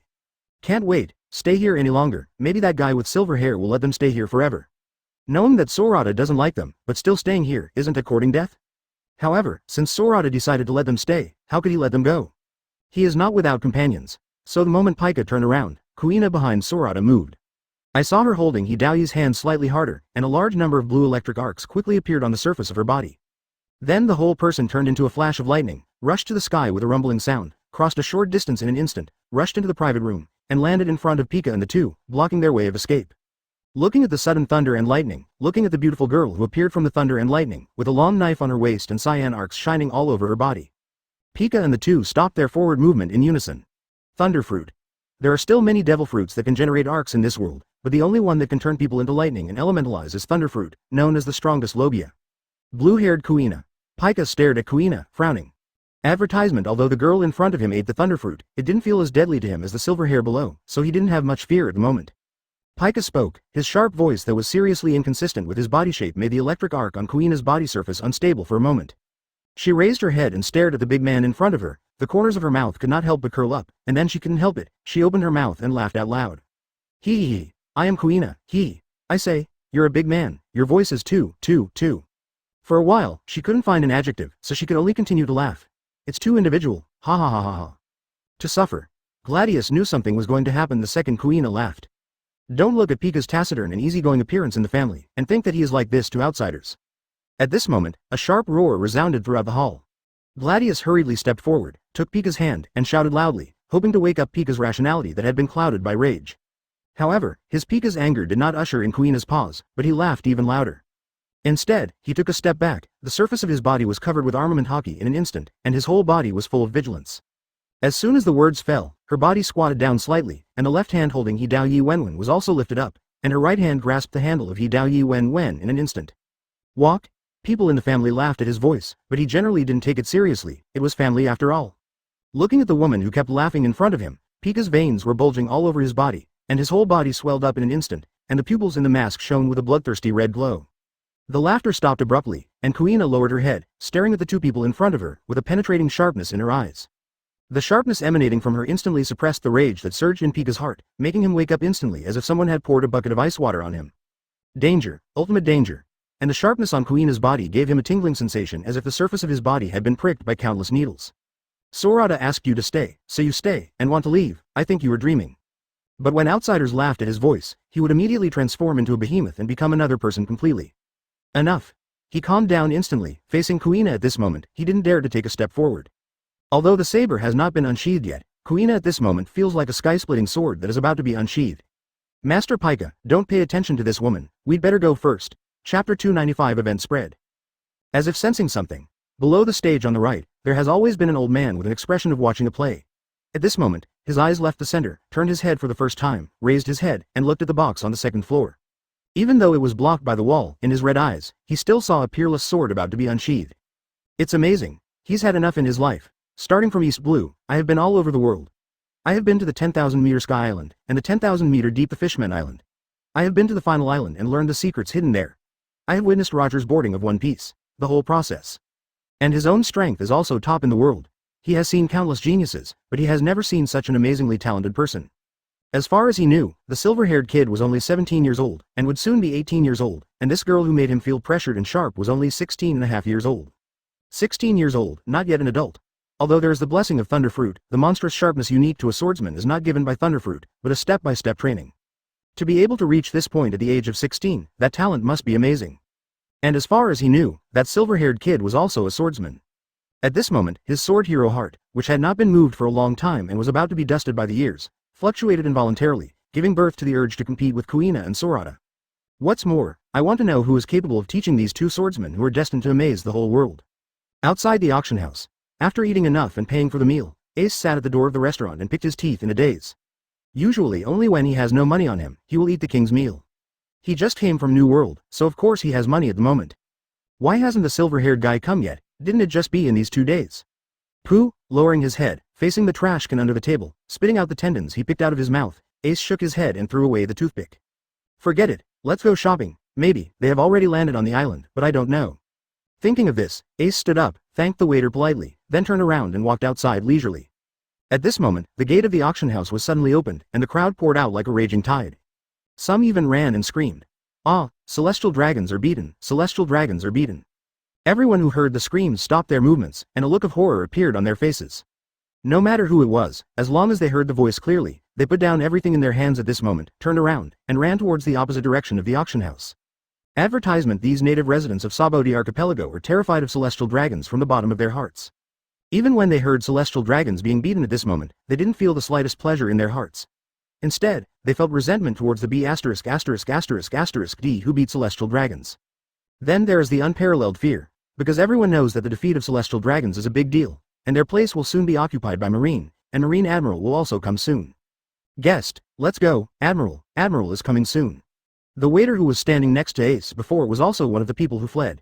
He is not a native of Saboti Archipelago, but just a person who came here from other islands to work, so when passing by Ace, he kindly reminded him. Haha, I see, thank you. Ace bowed to the waiter to thank him and then said, you go first, I'll come later. Okay then.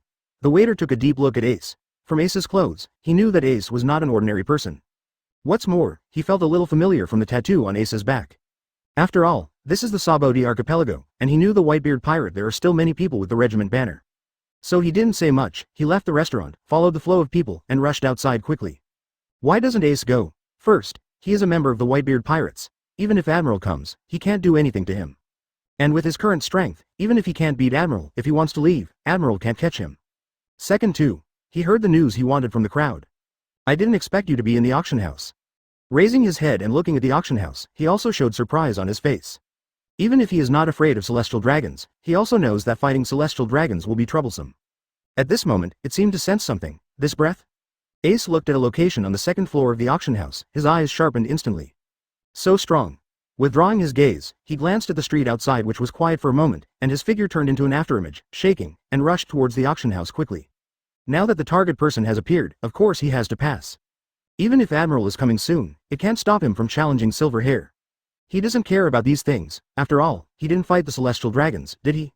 On the street further away from the auction house, Marine, who was heading towards the auction house while dispersing the crowd, stopped instantly as he watched the crowd pouring in from the auction house. Advertisement: Keyman Rear Admiral, who was walking in the front, looked at the crowd rushing in from a distance. His heart was hanging, and finally landed at this moment. After all, the unknown is the most worrying thing. But with that comes a quick jump. He knew that the worst should have happened. Silver Hair should have clashed with celestial dragons. Only the celestial dragons can throw the Saboti Archipelago into chaos in an instant. Sure enough, as the crowd came, it also brought news that Silver Hair had hit celestial dragons. While ordering Marine to use this place as a line and not let anyone in, he took out the phone bug from his pocket, walked to the side, dialed the number, and called Naval Headquarters. Blue Blue. Blue Blue, Naval Headquarters, Office of the Marshal. From the time Sengoku gave Keyman an instruction to now, that is, 10 minutes later, the phone bug rang again. When the phone rang, the three people in the room immediately lifted their spirits. Sengoku's gaze fell on the phone bug in an instant. He sat up straight, stretched out his hand, picked up the receiver, and asked directly, "This is Naval Headquarters Sengoku, is this Keyman Rear Admiral? Did something happen to the Saboti Archipelago? Report to Marshal Sengoku that something has happened to the Saboti Archipelago." Looking at the panicked crowd around him, Kidman tried his best to keep his tone calm, but that slightly nervous tone still made the hearts of the three in the Marshal's office sink. "Tell me, is it serious?" Sengoku asked calmly. Even though they knew in advance that such a situation might happen, when it really happened, the mood of the three people in the room fell instantly. Hopefully the worst doesn't happen. This is the common voice of the three people in the room. Silver Hair, hit K Demu Sheng. Huh, it's okay, I just hit it. After hearing Kidman's answer, the three people in the room heaved a sigh of relief at the same time. I am now evacuating the crowd on the periphery. Keyman continued to talk, but the mood of the three people in the room was obviously different from the previously unknown mood. However, I don't know what's in the auction house. The sound stopped abruptly here, and what stopped abruptly was the gradual relaxation of the three of Sengoku. Chapter 296 Admiral and the Legendary Dispatch. At this moment, the Marshal's office was surprisingly quiet. Even through the phone bug, the three of Sengoku could feel the panic transmitted from the other end of the phone bug. This sudden emotion made Sengoku feel relieved instantly. He stood up abruptly, and shouted loudly while holding the phone bug. What's the matter, Keyman Rear Admiral? Time seemed to slow down at this moment, and everyone was waiting for Keyman Rear Admiral's voice on the other end of the phone bug. Gouda. After waiting for a while, the voice of swallowing saliva came from the phone bug, and then came the voice of Kidman Vice Admiral, who stuttered slightly and became nervous to the point of ultimate. Silver Hair killed K Demusheng. Killed? Even if he knew it in advance, he knew Yifa's character, he knew how much Yifa hated celestial dragons, he knew that Yinfa would kill Carterus mercilessly, and he knew that he would definitely not let a celestial dragon's idiot go. In fact, after learning the news that Yinfa and K Demusheng were both at the auction, they sat here waiting for the news, and prepared for the worst. But just now, they heard that the silver hair just hit the celestial dragons, and they didn't know that before they could relax completely, they heard the worst result. This dramatic ups and downs in mood made the three people in the room feel as uncomfortable as eating shit. In such a situation, it would be better to tell them the worst news directly from the beginning. After pondering for a moment, Sengoku gave Keeman Rear Admiral an order with a solemn face. Keeman Rear Admiral, try to evacuate the crowd, go as far as you can, it's best to leave Island Number 1, I will report to the world government and send Admiral to support. Yes, Marshal Sengoku. Keeman has recovered his composure for a while, after all, he is the top general guarding the Saboti archipelago, and he has knowledge and strength. He stood up straight facing the phone bug, gave a military salute, replied loudly, and then hung up the phone. He got the news from the last crowd. Sorata is not a murderous demon. He only left behind the evil pirates in his perception, and did not leave those merchants and nobles. These guys are not his target, he only kills celestial dragons if he wants to kill them, or he happens to meet these guys who are doing evil and disgusted, so he will kill them.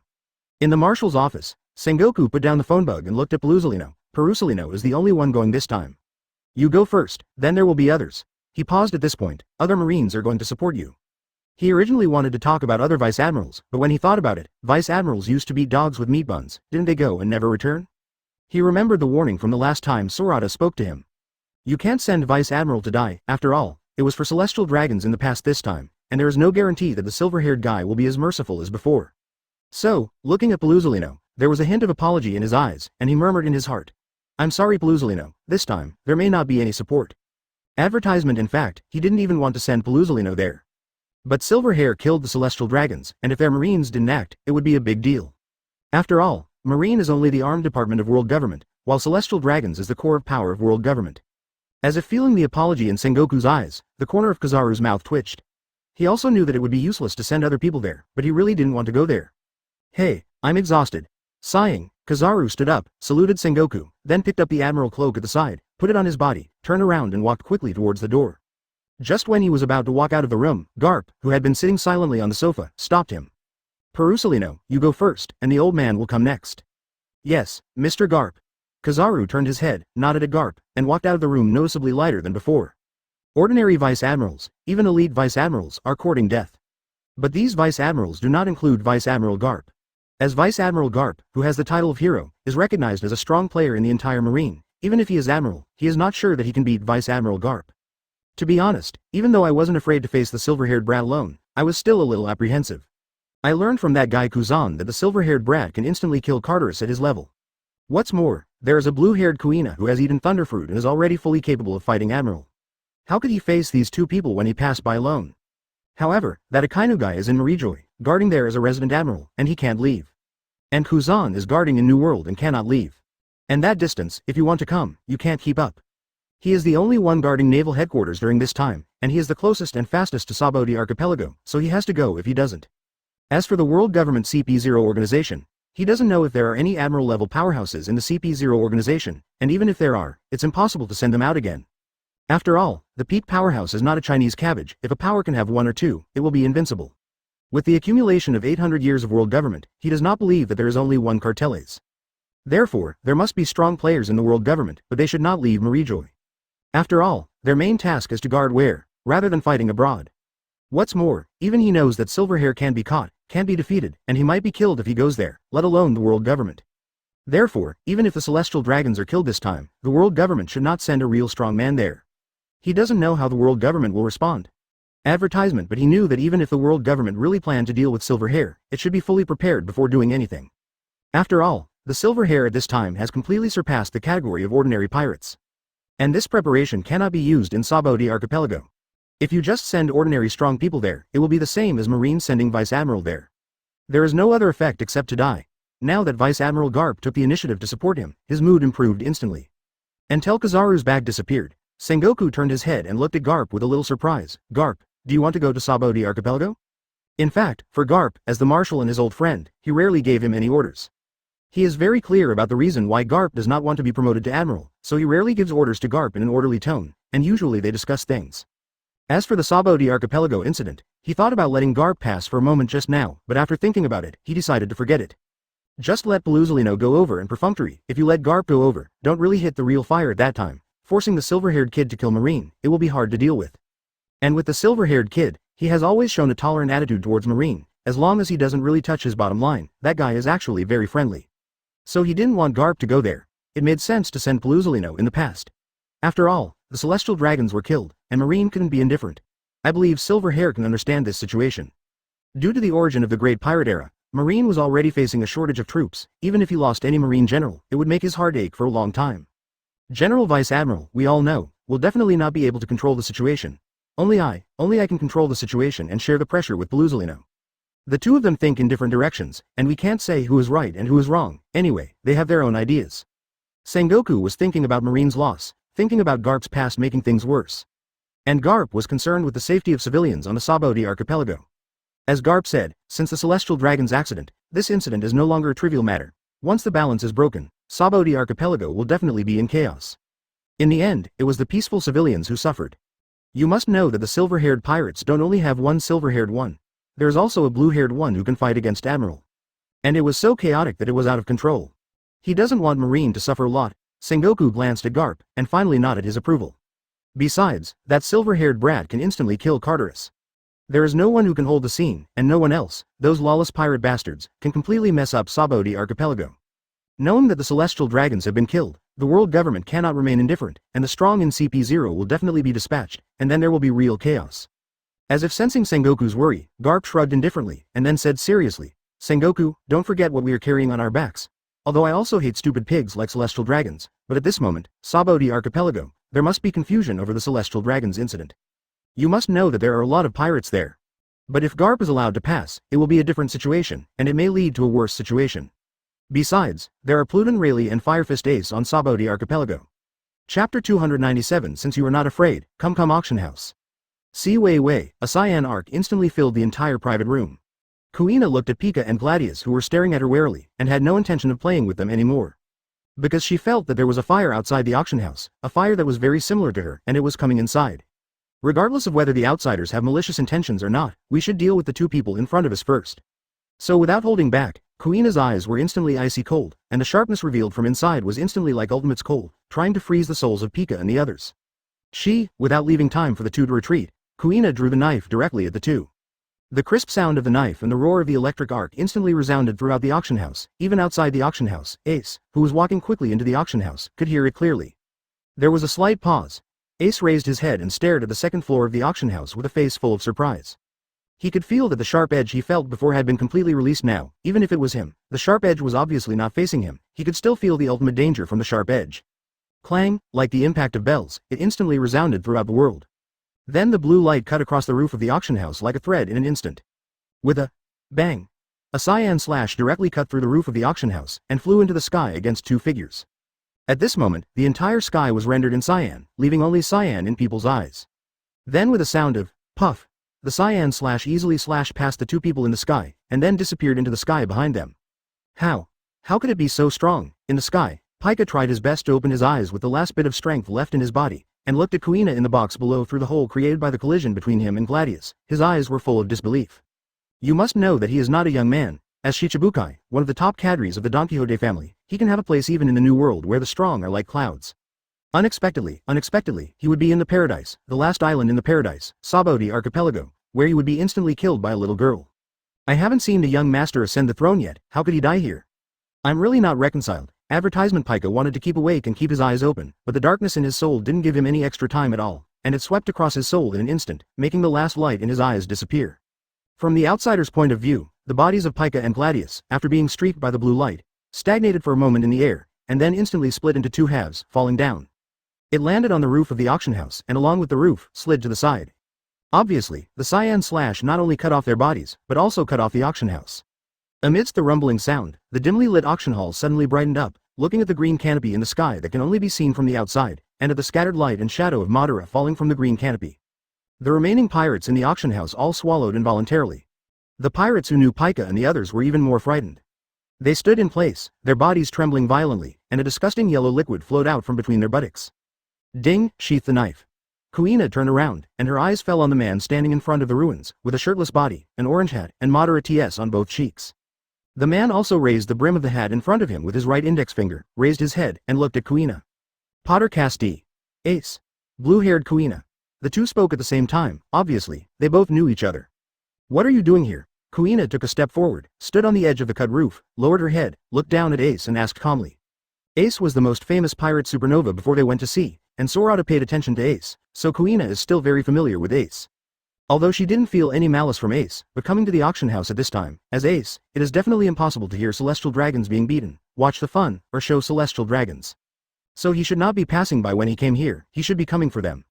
Really, he just listened to Ace laughing and didn't care about Kuina's indifference towards him at all. Then he directly stated the purpose of his trip out loud. Haha. I'm here to meet fellow East Blue folks, just to meet you, of course, it would be even better if I could compete with you, ha ha ha. Discuss. Kuina stared at Ace with a hint of doubt in her eyes. Advertisement Ace was also the first pirate who came to them not for their heads, but for a sparring match. Okay. Nodding his head, Ace looked at Kuina's eyes, and gradually burned, not an illusory burning, but a real flame. He said excitedly. Originally, I came here this time because of that guy with silver hair. I didn't expect you to be so good, so let's compete first. Said that the flames on his body spread out from his eyes, and then the whole hand on the hat turned into flames. Kuina was taken aback for a moment, she never thought that someone would challenge her one day. Looking at Ace's hand that turned into flames, Kuina asked curiously, Mara fruit? Yes, Ace nodded, and explained, I am an ability user who ate Logia Mara fruit. I can turn my body into flames and use it to attack. Kuina looked at the flames on Ace's body, the electric arc that had been extinguished on his body reappeared again, and made the sound of electric current. Thunderfruit? Ace's movements were a little stiff, he stared at the electric arc on Kuina's body in surprise, and asked uncertainly, are you Thunderfruit? He hasn't seen Kuina elementalized, so he's not sure. After all, there are still many fruits that can produce lightning. He had sensed the attribute of thunder and heard the sound of thunder before, but he didn't think about Thunderfruit. After all, Thunderfruit has not appeared on the sea for a long time, and it has become a legend. But now that he saw the real person and felt the lightning attribute in Kuina's body, which was similar to his, he realized that the person in front of him might also be a Logia fruit user. Okay. Kuina held the knife handle of Hedao Yuan with her right hand again, with blue light shining in her eyes, she nodded to Ace, I am indeed eating Thunderfruit. How? Scared? Afraid? Ace quickly put away the surprise on his face, and said loudly, are you kidding me? You are thunder, I am fire, we are all Logia, how could I be afraid of you? Oh, Kuina looked at Ace, standing on the edge of the broken house, like a sky-splitting sword about to be unsheathed, making the surrounding air instantly suppressed. She said to Ace indifferently, since you are not afraid, then come. Let me see if you, the pirate who has heard and seen many reports after we went out to sea, is really qualified to challenge me in Sorata. Chapter 298 Pluton Rayleigh his gaze returned to the auction house.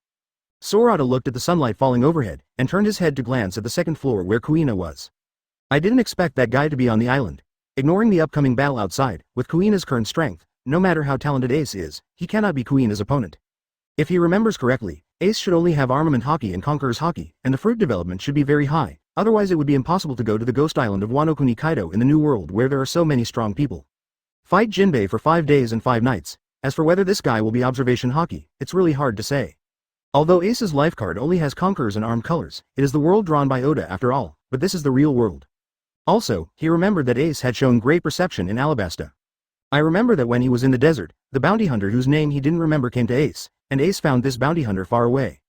Thinking about it now, in the absence of sight, Chopper only knows someone by smelling the smell, and Ace can't have Chopper's sense of smell, not to mention that he also knows specific people and animals. This ability, in the world of One Piece, there is only observation hockey. Throw away the random thoughts in your mind, no matter whether Ace can observation hockey or not, his opponent at this time is Kuina. Even if he can, the ending is actually the same, unless that guy also reaches the point of Admiral. Apparently, he didn't. Withdrawing his gaze and shaking his head, Sorata's gaze swept across the entire hall, and then stopped on the fish tank in the middle of the stage. I didn't pay attention to the pirates in the auction house, and I didn't pay attention to them. Because of the death of celestial dragons, I was completely stunned by him. Celestial dragons steward, let alone those CP0s. Sorata took a step forward and walked towards the stage. While walking, he said very cruel words in a calm tone, kill all the people in the hall. Of course, except for this old man, he is not something you can deal with. As soon as the voice fell, Sorata's figure disappeared from the original place, and appeared directly in the middle of the stage, beside the old man. He tilted his head to look at the old man, with a smile on the corner of his mouth, Pluton Rayleigh. Sorata left, and the oppression that pervaded the entire hall also disappeared, making the pirates who were not frightened instantly come back to their senses. They swallowed, ignored the eyelids that were wet with cold sweat, turned their heads to look at the stage, endured the stinging pain in their pupils, turned around and rushed towards the gate of the auction house. Although it was blocked by the falling roof, it was the lowest position in the hall. With their strength, they could jump out from there. The silver-haired guy was too scary. Celestial dragons killed them as soon as they said they wanted, like trampling ants to death. The conqueror's hockey, which dominates the world, oppressed them so much that they couldn't move. It won't be easier for that guy to kill them than that celestial dragons. Advertisement, so they have to flee, far away. If Yinfa took action himself, they would not even have the courage to escape. But since Yinfa didn't do it himself, but his companions, this gave them hope of escape. Want to escape? The three of Ahua looked at each other, and the corners of their mouths twitched at the same time. Ahua pushed the mirror frame, turned his head, and looked at CP0, leave CP0 to me. As he said that, his body swelled instantly, his legs kicked on the ground, and he rushed towards CP0 first with a bang. This guy. Arlo shook his head, pulled out the dark hound, and pulled the trigger on a pirate who was about to run to the entrance of the hall. Adao looked at Ahua's back, sucked the remaining cigarette in her mouth in one gulp, then reached out and flicked the cigarette butt in her hand. Brooke, keep Robin and Dr. Indigo safe. He turned around and said something to Brooke, his pupils instantly turned into orange-yellow cat pupils, then pulled out the sword at his waist, turned around and rushed towards the pirates in the distance. Yo-ho-ho-ho, holding his cane, Brooke laughed loudly at Adao's back. Don't worry, with me here, a pirate won't be able to get close to Robin Chan and Dr. Indigo. Hey, I don't need protection. Indigo quit. You must know that when they boarded the ship, the three of Ahua were still as strong as young men, and although he was a doctor, he was the third strongest in the team. Now that the three of Ahua are strong, he has become the bottom of the team. 9 flowers twisting waist and swinging dance. Click. He glanced at Robin, who crossed his hands and instantly twisted a pirate behind them into a twist, pursing his lips and chuckling. He shook his head, he was indeed at the bottom. Calcalcal. With the corners of his mouth upturned, he stood still and laughed out loud. Advertisement, just be the bottom. He is just a doctor anyway, and he doesn't have any big ambitions. His only wish now is to follow Sorata and sail with him to wherever he wants to go. Middle of the stage. Turning his head to glance at the hall that was in chaos for a moment, Rayleigh's eyes were calm. He won't have any sympathy for these pirates and CP0, because they are indeed all damned. Although he is not a good person, he is not a bad person either. As the right hand of One Piece, the world's top powerhouse, he has killed more people than Sorata and the others, so he didn't say much about the situation in the hall. Withdrawing his gaze, he turned his head and met Sorata for the second time. There was a look of admiration in Rayleigh's eyes as he looked at the far too young kid in front of him. If you only look at his age, no one would believe that the kid in front of him is already at the top of the world. With a sigh in his heart, Rayleigh asked with a smile, "What, boy, it seems that you didn't come to me directly, did you?" "Ha ha." Sorata raised the corners of her mouth and nodded. "I've been to the rip-off bar and met Shaki." "No wonder you know I'm here." Rayleigh was taken aback for a moment, then shook his head, and then asked, "I've seen you, tell me, why did you come to me?" "It's nothing." Sorata waved his hand and continued, "I was on Island 13 when I went to the island, so I thought of you." Looking down, Sorata looked at the knife hanging on Rayleigh's waist, and said with a smile, "I heard that you were a swordsman, just so." Lifting Zonkong, Sorata raised his head and met Rayleigh's vicissitudes of eyes. In the blue pupils, there was a flash of edge, and he smiled lightly, "And I am also a swordsman. How about it, do you want to have a discussion with me?" "Discuss?" Looking at Sorata's beautiful eyes, he felt that the sharpness in his eyes was not weaker than that of the little girl with blue hair. No, it should be a stronger edge. In Rayleigh's calm eyes, there was also a hint of sharpness. "It's been a long time since I sparred with others, and I saw 2 top swordsmen today, and to be honest, his hands were a little itchy." Chapter 299. Feel the edge emerging from the old man. Sorata had a look of excitement on his face. "Liberate these slaves first, let's find a place and have a good fight." Facing Sorata's excited eyes, Rayleigh also had a smile on his face. He nodded, and then said, "Okay, I'll have a good look at it today. In just half a year, your reputation has quickly resounded throughout the world. Your strength, known as a new generation of legends. Haha. You will see."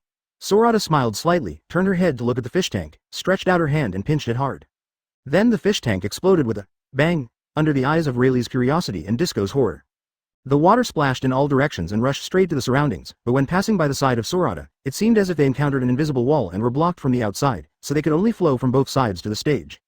Not caring about the mermaid girl's fear, Sorata took a step forward with grateful eyes, stretched out her hand and pinched the iron ring around the mermaid girl's neck. "Do not." The mermaid girl looked at Sorata, her body trembled, and she said loudly, "This is a slave collar. It doesn't have a key. If you use violence, it will explode instantly." "Fine." Smiling gently at the mermaid girl, Sorata's eyes were fixed, and the hand holding the collar was wrapped in a layer of pink lustrous gas. Then Sorata squeezed hard, crushing the collar in an instant, holding the collar in his right hand, leaving the mermaid girl's neck, and throwing it to the exposed sky behind him. Boom, the flames of the explosion instantly illuminated the entire sky. "It's really taken off." The mermaid girl touched her neck, her face was full of joy and excitement, then she looked at Sorata with ultimate gratitude in her eyes. She took a step forward, bent down to Sorata, and said gratefully, thank you, benefactor, for saving your life." "Okay." Sorata nodded, and helped her up with a thought. "Okay, you are free, go back. There should be no one guarding outside now, so don't get caught next time." The mermaid girl kept nodding, and then she took out a section of coral from nowhere, put it in her mouth, and blew out a bubble. Advertisement. The bubble grew bigger and bigger, and finally wrapped her whole body in it. She took one last look at Sorata. The fishtail slapped on the ground, and flew out from the broken roof with the bubble. Amazing. Sorata looked at Bubbles and the disappearing mermaid, sighing inwardly. It would be great if this kind of bubble can be used in other places, but unfortunately, this thing can only be used in Sabodi Archipelago and the Fishman Island. Shaking his head, Sorata withdrew his gaze, lowered his head, and looked at Disco standing aside. Sensing Sorata's gaze, Disco's body trembled violently, and then a yellow liquid dripped from the two strands. Obviously, he was scared to pee. Looking at one of the bosses of this auction house, Sorata showed ultimate disgust in his eyes. It is because of these guys in the world that there are so many human traffickers and slave teams. Although the biggest reason is the nobles and celestial dragons, these guys are also inseparable. With her eyes fixed, Sorata stretched out her hand and flicked Disco. Boom! This finger flick exploded in the air with a strong shockwave. The invisible shockwave, like a high-speed train, hit Disco's chest directly. Click. Disco's chest was instantly dented, a bone fracture spread out, and his body flew into the air in an instant. He bent his body, leaving a line of blood in the air, and slammed straight towards the right side of the auction house. With a boom, it crashed into the wall and disappeared from Sorata's sight. Rayleigh watched the whole process of Sorata's rescue of the mermaid. He was not only amazed by Sorata's ability that he had never seen before, but also had doubts in his heart. What kind of ability is this? If he read correctly before, this kid's ability to move quickly is teleportation, not fast teleportation, but spatial movement. Now that he can attack from a distance, he should have other abilities. He was extremely curious about this ability that he had never seen before. After traveling the sea for so long, he has seen fruits that can teleport for short distances, and even seen people with real teleportation fruit abilities. These teleportation forces are definitely strong, but they are not without trace. Where is it like Sorata? His teleportation is as simple as walking and eating. He has no idea where the next step is, and there is no pause or trace. It's definitely not a teleportation fruit, so what kind of fruit would it be? Advertisement. Although he was curious, Rayleigh didn't ask. After all, they were not familiar enough to pry each other's secrets. As if sensing Rayleigh's curiosity, Sorata turned her head to look at him, smiled slightly, said nothing, looked away, and walked towards the back of the stage. Next, he quickly eliminated the guard behind the stage, found the key from the guard, opened the doors of many slave rooms, and threw the key in. As for what happened afterwards, he did not personally participate. After a while, when he walked back to the stage, there was a little follower behind him. That is the little princess of the Kokurudo kingdom that he auctioned at the beginning, Kokurudo Feisuo. They are going to New World next, since Sophie is saved, and it is also the hometown of Indigo. Then the good people will do it to the end and send her back, so that they can see what Indigo's hometown looks like now. Go. Where are you going? Sorata pointed to Indigo and said to Faiso. That man is Indigo, who is near your kingdom. You go and stay with him first, and when you leave the island, follow us, and we will send you back to your hometown. Faiso looked at Sorata gratefully, bowed to him and saluted, then turned and walked towards Indigo. As she got closer, when she saw Indigo clearly, she was momentarily stunned. Because of what Indigo looked like, she had seen it. It was in their national library. But that was decades ago. According to the book, decades ago, near their country, there was an island with advanced medical treatment, and there was a strange race on it. All of them were scientists who studied biology. However, because it could not pay the heavenly gold, it was expelled from the franchise country by the world government, so it was instantly filled with flames of war, and later it was completely reduced to a paradise for pirates. And that strange race, as well as that small medical country, have completely disappeared, and there are only some sporadic records in the history books. Seeing Indigo, she thought of her country, and Coco Ludo is now experiencing the events that Indigo's country had experienced. Otherwise, how could she, a princess of a country, be taken captive to the Sabodi Archipelago, and even put on the stage for auction? So when she walked to Indigo's side, the joy of being rescued disappeared, but instead she was fidgeting and full of anxiety. As if knowing the anxiety in Feisuo's heart at this moment, Indigo, who was always joking and joking, suddenly became serious. He stretched out his hand, rubbed the little girl's head, and said gently, Don't worry, Feisuo, since we decided to send you back, we will definitely make your country sail down. Trust me, trust my captain, trust me, your savior. Indigo's big hands were very warm, and his tone was equally warm. This warmth seemed to give Feisuo confidence, and it calmed down her restless heart instantly. She raised her head, smiled at Indigo, then nodded and said, It's useless to be anxious now. God has favored her so much, and she feels lucky enough to be rescued when she was already desperate. Chapter 300 Collecting the Corpse. Outside the auction house, a fiery red figure was colliding with a shining thunderous figure. The loud noise was clearly heard by Marine, who was far away from here. Kidman stood on the roof of a house, looking at the red and green that kept colliding in the distance, as well as the explosions, smoke, and screams of pirates in the auction house from time to time. His eyes were full of anxiety. Why isn't Admiral here yet? No need to think about it. He knew that there should not be many living people in the auction house, and when Yinfa and others cleaned up the auction house, it might be their turn. It is impossible to say that they are not nervous. After all, Sorata and others are not ordinary pirates at all. They even killed celestial dragons without hesitation. They are truly lawless. He hates celestial dragons, too, but that's all. Besides, the red figure that collided with the cyan figure, if he read it correctly, should be the captain of the second team of the Whitebeard Pirates, Fire Fist Ace. Why is that guy there too? Although Fire Fist Ace is fighting with Blue Hair Kuina, but who knows what is going on with them? After all, they are all pirates. Maybe they will join forces at some point to clean up their marines. At this time, a golden light came rapidly from outside the Saboti archipelago, leaving a golden line in the sky, and with a buzz, it landed directly beside Kidman. Looking at the tall figure emerging from the golden light, Kidman's rapidly beating heart calmed down instantly. Huh, he breathed a sigh of relief, then turned around and respectfully saluted the yellow figure, Perusalino Admiral. Okay. Kizaru nodded, looked at the red and green fighting in the distance, and was slightly taken aback. How did they fight? Do not know. Kidman put down his hands, turned to look at the battlefield, and said seriously, after I came here, they started fighting. Withdrawing his gaze, Kidman looked back at Kizaru and asked, Perusalino Admiral, what should we do next? After a slight pause, he continued to ask, do you want to go there? Need not. Kizaru waved his hand. Take Marine to evacuate the civilians from Island 1, stay as far away from here as possible, and then go and watch those pirates. Don't let them take advantage of the chaos to make trouble. Vice Admiral Garp will bring Marine to support later. Yes. Kidman gave another military salute to Kizaru, then turned around and jumped out of the house with a full face of excitement. Hearing from Kizaru at the beginning, he was a little hesitant to ask him to watch the pirates on the island.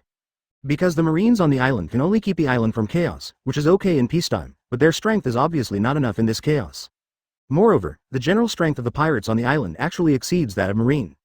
Advertisement in the chaos, if the pirates join hands, Marine's past sacrifices will be immeasurable.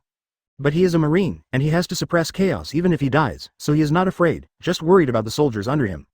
After knowing that Vice Admiral Garp will bring the headquarters Marine here to support them, his worries disappeared instantly. After all, the Marines following Vice Admiral Garp are all elite Marines in naval headquarters. And there is Garp, the Marine hero. As long as the Vice Admiral Garp comes, maybe they don't need to do anything, the pirates themselves will not dare to make trouble, and they are more likely to flee the Saboti archipelago in a hurry. After all, there is not only Vice Admiral Garp on the island, but also an admiral. Kizaru stood on the roof, looking at the auction house in the distance. His face was full of seriousness instead of the usual carefree look. For Silverhair. The first time he fought, he had a playful mentality and never thought of arresting Yinfa, so naturally he didn't use much force. In the second fight, he used all his strength, but he hadn't reached the point of a life and death battle. But this is the third fight that is about to come, he doesn't know how to do it anymore. Ordinary pirates, even 4 emperors, came here, and he directly killed them. But at this moment standing here, he hesitated. That guy is such a pervert that he doesn't know how to fight at all. Hey, he sighed in his heart. The more he thought about it, the more he had a headache. In his perception, there were not many living people in the auction house, and outside the back door of the auction house, a large number of ragged people ran to the distance. Think those are the slaves in the auction house. From this point of view, the guy with the silver hair is coming out soon. And that old guy Rayleigh, he could feel that powerful aura that was not inferior to his. Although he is old and his physical strength cannot last long, his instant explosive power must not be underestimated. Why don't these two guys fight? He couldn't help but fantasize that the fight between Silverhair and Rayleigh would be like the red and green outside the auction house, so that his pressure would be much less. Are you here? As if sensing something, Kizaru turned his head and looked to the left, which is the direction of the Holy Land Marijoy. Marijoy is closer to here. The world government and Marine got the news at the same time. If not for his fast speed, the CP0 people should have come here first. When he saw a few tall men in suits and masks approaching from a distance, a hint of disappointment flashed across Kizaru's face. Sure enough, it's just an ordinary CP0. He didn't feel the aura of a strong man from these CP0s. According to his observation, among these CP0s, there wasn't even a leader of this level. Advertisement, don't be so perfunctory. After all, a celestial dragons died here. The corner of Kizaru's mouth twitched, and he couldn't help complaining. Hey, sighing again, he looked away and looked at the auction house. It seems that the world government is more afraid of Silverhair than he imagined. When celestial dragons died, they just sent ordinary CP0, not so much that those guys came to assist him in capturing Silverhair, let alone that they came to collect celestial dragon's corpse. Based on his understanding of the world government, if he is so forbearing, if he wants to attack the Silverhair gang next time, it will definitely be earth-shattering. He doesn't know what the world government can do to eliminate Silverhair, but he knows that the world government won't just let it go. Bearing it now, he must be planning a bigger blow. Forget it, these have nothing to do with him. Looking at the auction house, his eyes showed an unprecedented solemnity. He could feel that the silver-haired guy was coming soon. Whether it's perfunctory or salted fish, Celestial Dragons is dead. No matter what, he has to go and meet Silverhair. Whoosh whoosh. A few tall black figures flashed around Kizaru. Cordola, the captain of this CP0 team, looked at Kizaru and asked, Perusalino Admiral, how are you doing now? To be honest, they really didn't want to come, Although he didn't know why Silverhair's bounty suddenly skyrocketed, as a core member of CP0, he probably guessed it. Some time ago, Carterus ordered the search for the silver-haired group in the CP organization, but after so long, Carterus and the CP0 chief who followed Carterus never showed up again. On the contrary, the bounty offered by the silver-haired gang has been greatly increased. As long as you are not a stupid person, you can easily connect Carterus with the silver-haired skyrocketing bounty. For Carterus, he doesn't know the specific strength, but he does know the overall length of CP0. And Carterus was a legend. As far as he knows, the strength is not weaker than Admiral. It is such a powerful Carterus, if he says nothing, he will be gone, and there is no news at all. How does this make him face the silver hair? From the attitude of the 5 elders, he could know that the death of the celestial dragons did not cause them much anger. Otherwise, they would not have sent a few of them over. They came to say it nicely, to assist Admiral in arresting silver hair, but in fact, it was really just as Kizaru guessed, to collect the body of K. Demu Sheng. The purpose is clear. So as soon as they got here, they fell directly on Kizaru's side and followed Kizaru's actions. To know if in the past, as long as CP0 is dispatched, even if Admiral is not allowed to listen to them, they will not listen to Admiral, but act alone. It can be seen how much pressure the silver hair put on them this time. Chapter 301 Ace's Surprise. Kizaru squinted, glanced at Cordora, and calmly said, "Just wait." Then he turned his head and stopped paying attention to Kodola and the others. The rookie can't even hold down the silver hair from the side, so he can only fight with Ahua and others. For him, it is completely useless. Can't help him, can't share his pressure, of course he won't be polite to Cordola and others. We still have to wait for Vice Admiral Garp to come over. He dared not act rashly. Looking at the red and blue battle in the distance, Kizaru stroked his chin, thinking for a while. He could feel that the cyan figure obviously didn't use all his strength. Thunderfruit is indeed the strongest Logia. He could feel the violent thunder in Kuina's body, and he could also feel the hidden edge. Although he already knew from Kuzan that Kuina was no longer what it used to be, but when he saw it, he was still amazed. It's terrible. In the auction house, Sorata was standing on the stage with Rayleigh, watching the 3 of Ahua's crushing and slaughtering of the pirates with a relaxed face. Okay, at this moment, Sorata and Rayleigh raised their heads at the same time, looking out of the auction house. Even with the cover of the wall, they can still feel the golden light. Come yet? Looking away, Sorata turned her head to look at Rayleigh, with a smile on the corner of her mouth. Master, we'll have a sparring match later, I'll send Uncle Pikachu away first. Ha ha ha ha ha. As he spoke, he laughed out loud. Somehow, thinking of Kizaru made him want to laugh. The previous time on Ore Island, he faced Kizaru, and with all his strength, he could only draw with that guy. He didn't know, that guy didn't use all his strength on the Ore Island, but this time, if that guy was the same as the Ore, then he would beat him down. Hey. Thinking of Kizaru's deflated expression made him even happier. Let you pretend, let me see how you can pretend this time. Advertisement, yeah. Rayleigh nodded, I'm not in a hurry, be careful, Kizaru is still very strong, and I don't know if Marine has any support. After speaking, he lifted the wine bottle in his hand and raised his head to take a sip. The wine was found from the auction house. Although it is not a particularly famous wine, it is not bad. This guy is an old alcoholic. In terms of the degree of alcoholism, he is not far behind Sorata. Seeing Rayleigh drinking with gusto, Sorata licked her dry lips and smiled. Then he pulled off the wine gourd on his waist, touched the wine bottle that Rayleigh stretched out, then raised his head and took a few swigs. Well, CP0 is here too. At this moment, the two stopped drinking and looked at each other at the same time. Sorata nodded, turned around, and walked down the stage. Then you just watch the fun, old man. I'll meet my old friend. Taking a step forward, his body instantly disappeared from the spot and came to Robin and Brooke's side. Taking a deep look at Feisuo, he nodded to his companions. Then he took another step, and his figure disappeared again, appearing on the broken roof outside the auction house. Holding up the wine gourd, watching Kuina and Ace fighting, he took a big sip, took another step, and appeared in the middle of the battlefield. Boom, the two fighting parties stopped at the same time, and then took a few steps back. Kuina took a knife and put the knife back into its sheath with a ding. Then he took a step forward, grabbed Sorata's arm, and said softly, Sorata, why did you come out? Ha ha. Sorata tilted his head to look at Kuina, chuckled and said, isn't this our old friend here? Oh, following Sorata's gaze, she also saw Kizaru standing on the roof in the distance and Cordola wearing a mask. In the fight with Ace, although she didn't use all her strength, she wasn't distracted too much, so she didn't know that Kizaru was coming. She glanced at it and ignored it. If it was before, facing Admiral, she would be a little nervous. But now she has reached that level. Although she must be the loser after a long battle, Admiral can no longer put pressure on her. Even the fastest Kizaru, this guy said he was looking for you. Kuina withdrew her gaze and looked at Ace who was standing aside, looking at them warily. The strength is not bad, I will play with him, okay. Sorata nodded, looking at Ace. Advertisement, you are Ace, I know you. The moment Ace appeared in Sorata, there was an invisible pressure that made his whole body ring loudly. Looking at Sorata's younger face, looking at his blue pupils like starry sky, his pupils shrunk slightly, and he was amazed. As far as he knew, the guy in front of him was 1 year younger than him. This strength. Although he didn't fight, just standing there made his whole body tingle. He had only felt this feeling from his father. Okay. Ace nodded. I know you too, silver hair Sorata. The goal of his trip was Sorata, but when Sorata stood in front of him, he lost the urge to challenge. Traveling through the new world and challenging Whitebeard hundreds of times, he knows very clearly the gap between him and a peak powerhouse like Whitebeard. Sorata raised her head, nodded to Ace, took a step forward, and the figure disappeared in place. Kuina nodded and let go of Sorata. It wasn't any fun fighting, and he wasn't stupid, so he wouldn't do it. Then he turned his head abruptly, looking at the distant roof. But if this thing appears on a strong person, it will be an extremely terrifying ability. As if sensing Ace's rapid change of mind, Sorata smiled slightly, then looked away, and nodded at Kuina. I'm going to play with Uncle Pikachu, you guys continue.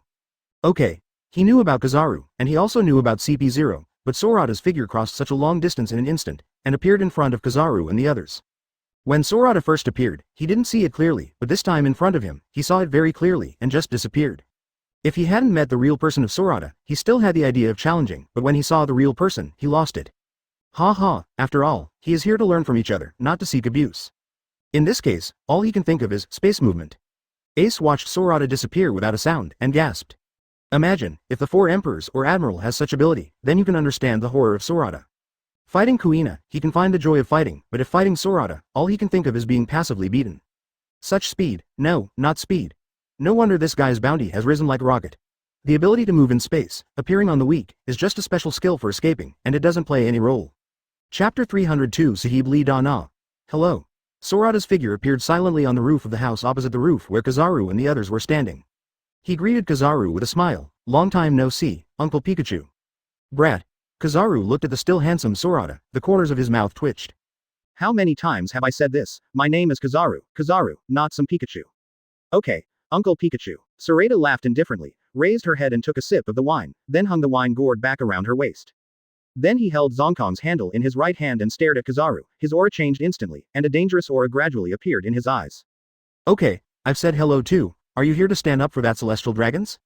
Kizaru looked at Sorata with a serious face. He really wanted to say that the old man just came here to make some soy sauce, just a perfunctory. But he just thought about it in his mind. There's no one in Marine who doesn't hate celestial dragons, but they never show it. Except, of course, Vice Admiral Garp. If you don't speak, that's the default. Seeing Kizaru who had nothing to say, the dangerous aura on Sorata's body gradually strengthened, then his eyes narrowed, and he drew the knife at Kizaru without hesitation. Slash wave, slash wave. The huge silver-gray slash rushed up and down, and slashed towards Kizaru and others obliquely. As for the slash, Kizaru's pupils shrank slightly, but his expression didn't change at all. Such a slash couldn't hurt him. And the CP0 people such as Kodola beside him are not as relaxed as Kizaru. Their faces are full of horror, and their eyes are silver. They didn't dare to have any hesitation. They didn't think about taking Sorata's slash head on. When they sensed Sorata's killing intent and just drew their swords, they all backed away at the same time, and then jumped off the roof without hesitation. See. Slash easily sliced through Kizaru's body, and the house under him wiped off the heads of several people in Kodola, and disappeared behind them. Sorata already knew that Marine had already emptied Island one of its people and was still retreating outwards, so as long as it didn't attack with all its strength, there was no need to worry about hurting ordinary people. As for the house here, there was nothing he could do. No matter how much he controlled it, it was impossible not to hurt the house. After all, at their level, ordinary attacks could have great power. People are fine, just repair the house after it collapses. After all, this is not an ordinary world, so don't repair the house too quickly. Besides, there are Marine and world government. He needn't have worried at all. UB ************. D. Advertisement Kizaru, who was broken in two, didn't have any panic on his face. He looked at Sorata, his eyes were slightly condensed, and the two broken bodies turned into a golden light, and they merged into one place, above. The body was condensed, and the slender right leg was wrapped in golden particles, shining with dazzling golden light. Speed is weight. Have you ever been kicked by the speed of light? As soon as the words fell, he kicked Sorata hard on the head. Sorata raised his head, his eyes were so golden that he couldn't see Kizaru's figure clearly. Eyelids drooped to block the glare of the golden light, while his right hand flicked upwards, and Armament Hockey's jet black blade rested on top of his head, just blocking Kizaru's feet. Clang, the extremely strong shockwave formed a hurricane from the junction between the blade and the leg, and rolled back towards the surroundings. The house under Sorata collapsed with a bang under the shockwave. After the golden light dissipated, Sorata opened her eyes and grinned at Kizaru. Old man, can't you have something new? Every time we meet, it's a kick. Although you are fast, I am not slow. As soon as the words fell, Sorata pushed his arm upwards, pushing away Kizaru's leg, and then turned his wrist, and slashed at Kizaru in midair. Puff! The dazzling knife light cut through the air, leaving a thin line in the air. Ding! Standing up, Sorata sheathed the knife. In midair, Kizaru looked down at Sorata, ignoring the body that had been cut open again, his eyes full of solemnity and amazement. Compared to the Ore Island, the slash was faster, although he still couldn't hurt him, but he knew that this was not Sorata's fastest slash. It's really scary. You young people are like monsters one by one. What will we old men do in the future? With the corners of his mouth tilted forward, Kizaru spoke his mantra. Ha ha, Sorata chuckled, you're not bad either, Uncle Pikachu. With a chuckle, he drew his knife again. Okay, there's no need to warm up, let's fight directly. With a sound of buzz, Sorata's figure disappeared in the same place, and appeared directly behind Kizaru. Staring at the back of Kizaru's neck, he swung his knife and slashed down without hesitation. A red light appeared in the fundus of the eyes, and Kizaru became an elemental prophet, and once again avoided Sorata's slash. Puff! The light of the knife was downward, easily cutting through the ground, leaving a bottomless crack. Landing on the edge of the crack, Kizaru raised his head, looked at Sorata in the air, clasped his hands in front of his chest, and then drew out a huge, shining golden sword with his right hand from the palm of his left hand. Amazon Cloud Sword. Then he kicked his feet on the ground, and with a whoosh, he appeared in front of Sorata. Advertisement, shave. In terms of the strongest combat power in short-distance combat, Marine 6 Styles is of course stronger. Although elementalization can make him very fast, it doesn't have much attack power for battles between peak powerhouses. Instead, it is better to shave directly. After all, accelerating an object is different from accelerating after elementalization. Hey. Looking at the oncoming golden sword, the smile on Sorata's face gradually increased. That's right, it's always elemental, meaningless at all, and this kind of direct combat is more enjoyable. Armed with a saber flower, Sorata raised Zonkong and went forward without hesitation. Clang, the bigger impact, centered on the battle between the two, radiated to the surroundings. Then the figures of the two disappeared into the air, and ordinary people could only see two rays of light, one golden and one white, intertwining and colliding constantly above the sky. From time to time, a slash fell from the sky, easily cutting through the house and the ground, making this place extremely dangerous in an instant. In the distance, outside the auction house, as Sorata and Kizaru started fighting, Kuina and Ace fought again. Compared with Ace's going all out, Kuina is obviously much more relaxed. While fighting Ace, she is also distracted, paying attention to the battle between Sorata and Kizaru in the distance. Even though they already knew that Silver Hair has become a CP0 debut, but when they actually met this guy, they knew that this guy was not something they could face at all. The team members withdrew their gazes, did not dare to stay, and quickly followed Cordula's footsteps. They are not the core of CP0. Although they know that Silver Hair is scary, they don't know the specific strength. Is this the pirate with a bounty of 2.5 billion? It's really scary? She is the master and Ace is the apprentice, ground. Don't worry about the Silver Hair, we just need to find the dead body of K. Demusheng. Only now did they know that they were only brought back the body of K. Demusheng, which made them breathe a sigh of relief. It seems that the captain should have an order from the 5 elders. When they came here at first, they thought they were going to deal with Silver Hair. Looking at the silver light flashing across the sky, a team member couldn't help swallowing. People who don't know think she is guiding apprentices. If you really want to let them go up, it is simply courting death. Cordula led the team and hid behind a wall. The Silver Hair? It's okay. After Cordura finished speaking, without explaining to the team members why, he turned around and walked out from here, rushing towards the auction house. Cordura pondered for a moment with a solemn expression, and then said to the team members, "Let's go. We can't help here, go to the auction house to find the body of K. Demusheng, and we will return to Marijoy." Looking at the waves outside, like the shock waves of a 10-level typhoon, listening to the sound of swords colliding in the air. Chapter 303 What the hell is this, a sniper? Puff. He swung his knife and beheaded the last pirate in the auction house. Adao held a saber in her right hand and waved to the right. Puff. Swing the bloodline off the blade, leaving a 1 on the ground, and sheath the knife. Turning his head, his eyes swept across the hall one by one, only to see corpses all over the floor, and the pungent smell of blood filled the entire hall. Adao, who was standing in the sea of corpses, let out a breath, and her orange pupils gradually recovered. On taking out the cigarette from his trouser pocket, Adao took a deep breath to relieve the irritability in his heart.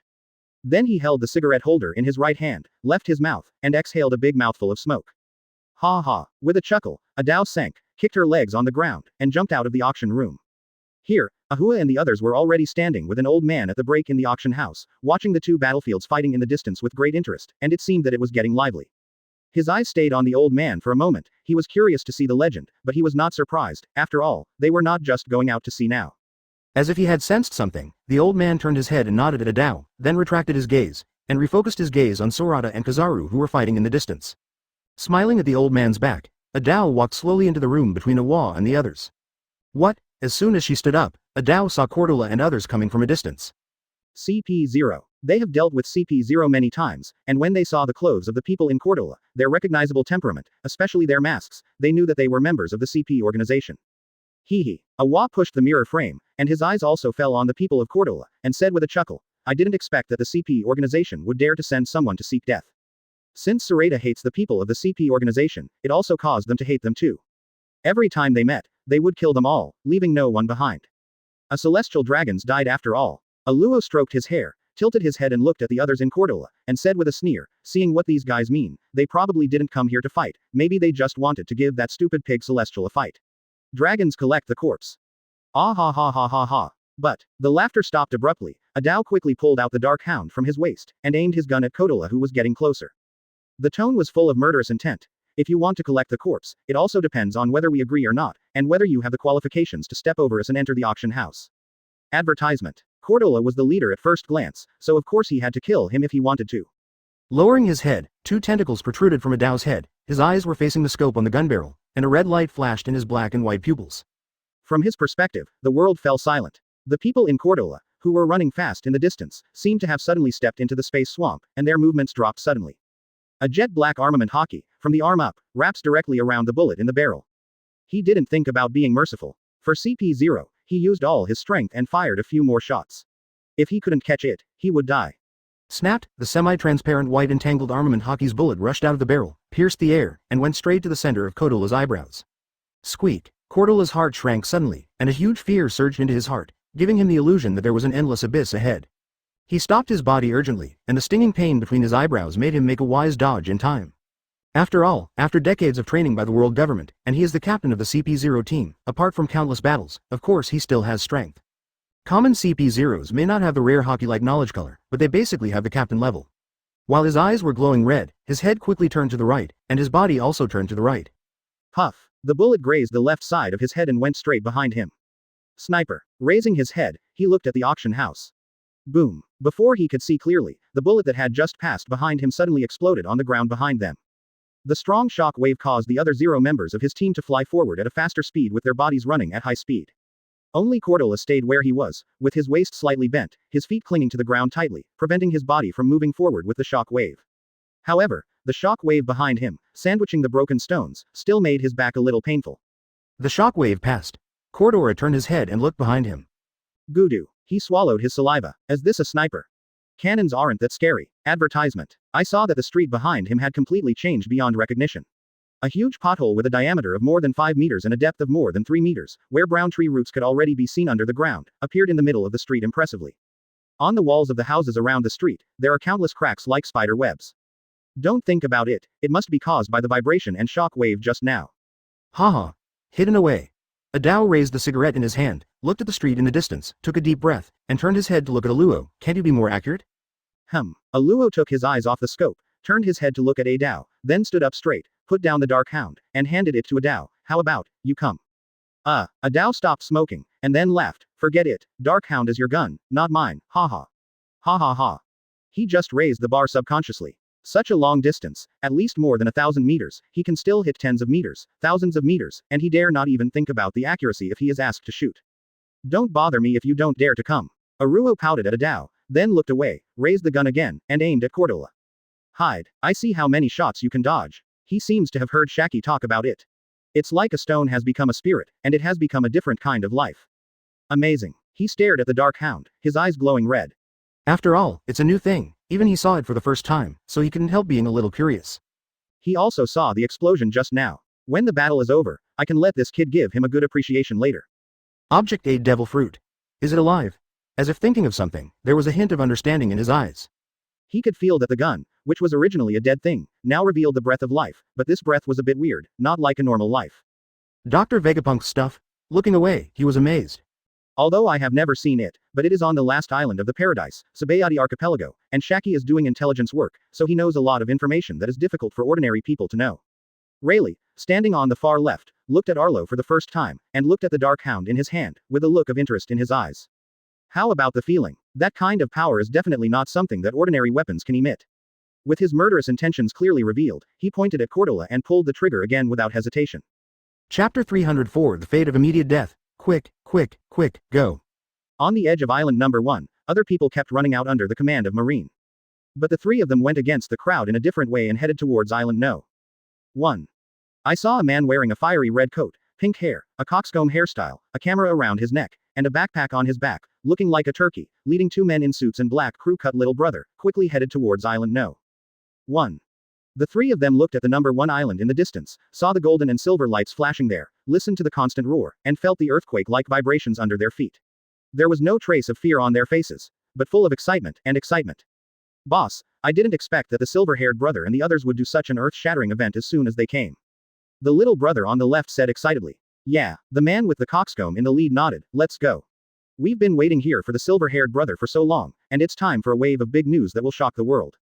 Haha, as expected of the silver-haired brother. The more they thought about it, the more excited they became, and they couldn't help but quicken their pace a bit. These three people are the reporter trio, Firebird Vance and his two younger brothers. Since they parted ways with Silverhair on Cat Island, they came straight to Sabodi Archipelago. Because of the permanent pointer, they did not go to the capital of Seven Waters, but took Route 1, passing by the Food City, and the city of Spring Queen. Since most of this route is a tourist island, the Marines are very strong, and the corresponding security is much better than other routes. So they didn't encounter any danger along the way, and luckily came to the Sabayati Archipelago safely. They were wandering around the island to see if they had a chance to find some news material, when they heard the news that celestial dragons had been beaten. This is big news. Without much hesitation, they headed straight for Island No. 1. According to the information from World Economic News, they already know that the silver-haired group will be in Sabayati Archipelago in the next 2 days. If anyone dares to take a shot at celestial dragons, there is no doubt that 9 out of 10 it will be the silver-haired gang. The closer they got to Island number 1, the more news they got. Not mistaken, it was really the silver-haired group they had been waiting for a long time. If it was other pirates, they would not dare to go to the central area at all. Since it is the silver-haired brother, there is no problem. Advertisement. They were thrilled at the thought of the exclusive news of the silver-haired gang fighting Admiral, as well as news of the celestial dragons. Outside the auction, on the street, again, Cordola quickly suppressed the uneasiness in his heart, and quickly swayed his body to the right. Hey. In the auction house, Arlo seemed to know that Cordola would shake his body in advance. After firing the first shot, the muzzle moved to the left, and then pulled the trigger without hesitation, firing the second bullet. Since he awakened observation hockey, his target of battle is not the weak, and he also competes with Ahua from time to time, as well as the experience and guidance of Sorata, the peak powerhouse. For him who focuses his energy on observation hockey, that progress is not a little bit. Although it is still impossible to predict the future, it is still very easy to simply predict the enemy's next move, the next 2 steps, through the enemy's breath.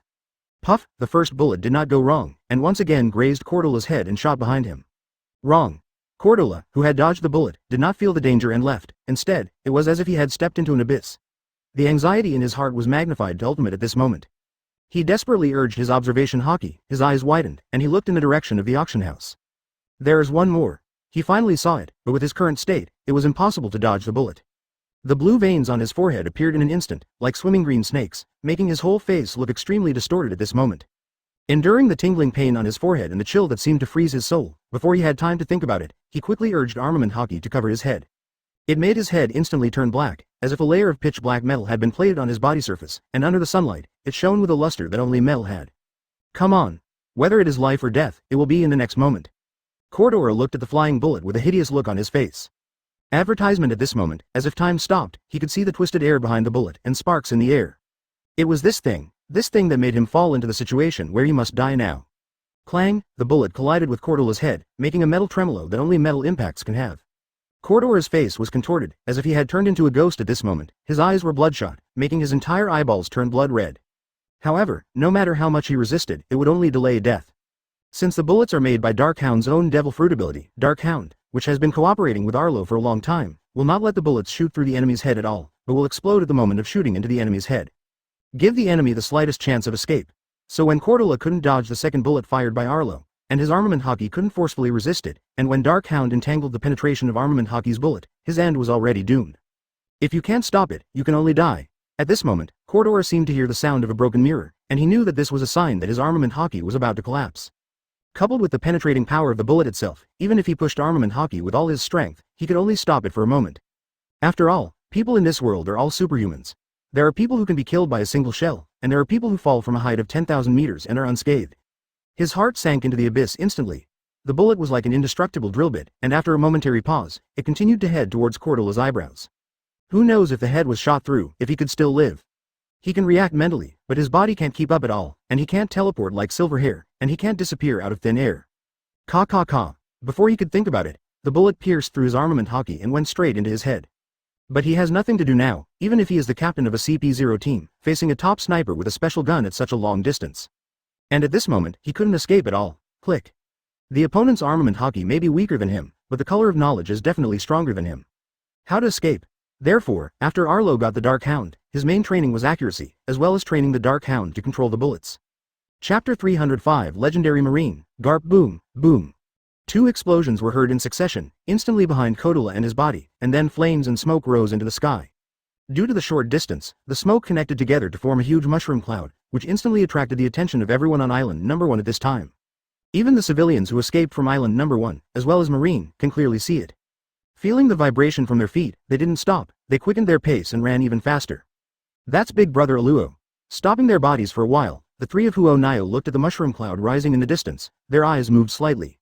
Among the silver-haired group, the only one who plays with guns is Aluo, and the one who plays with guns like bullets, in this world, as far as they know, is only Aluo. Let's go. Looking back, Huo Nio swallowed and went straight to the auction house. When they got here, they could already see one red and one green fighting outside the auction field, as well as Ahua and others standing on the auction field. Above the sky, red light flickered in Sorata's blue pupils. Hearing the sound of an explosion in the distance, he stabbed Kizaru with a knife. Standing in the air, he glanced at the auction house. Hey, that guy is really in the Sabayati archipelago. With his knowledge, of course he could feel the familiar aura of the three quickly heading towards the auction house. To be honest, he thought that these three guys were ended up in the sea by some pirates. Did not expect to meet here. Shaking his head, he stopped paying attention. With Ahua and others around, CP0 wants to get back the corpses of celestial dragons. It's just nonsense. Those guys don't take Ahua and the others seriously. When the battle is over, just go and find it slowly. If you have to go now, isn't it courting death? They thought they were Admiral. Turning his head, looking at Kizaru on the roof of a relatively intact house in the distance, Sorata chuckled. Uncle Pikachu, I haven't seen you for so long, you're still the same. Haha. It hasn't changed at all. Just like he thought before the fight, at this moment his attack power has completely surpassed Kizaru and his speed and reaction. Ever since he learned about nuances from the Golden Lion, after so long of cultivation, he has already done nuances. The last time he fought Kizaru, he had to rely on teleportation to compete with this guy in terms of speed and reaction, but now he doesn't need it at all. Advertisement. Kizaru looked at the silver-haired kid hovering in the air, the corners of his mouth twitched, and his expression was of course not good looking. This guy is really a monster. How long has it been since the attack surpassed him? He can understand, but fighting is not just based on attack, combat experience, and fighting rhythm.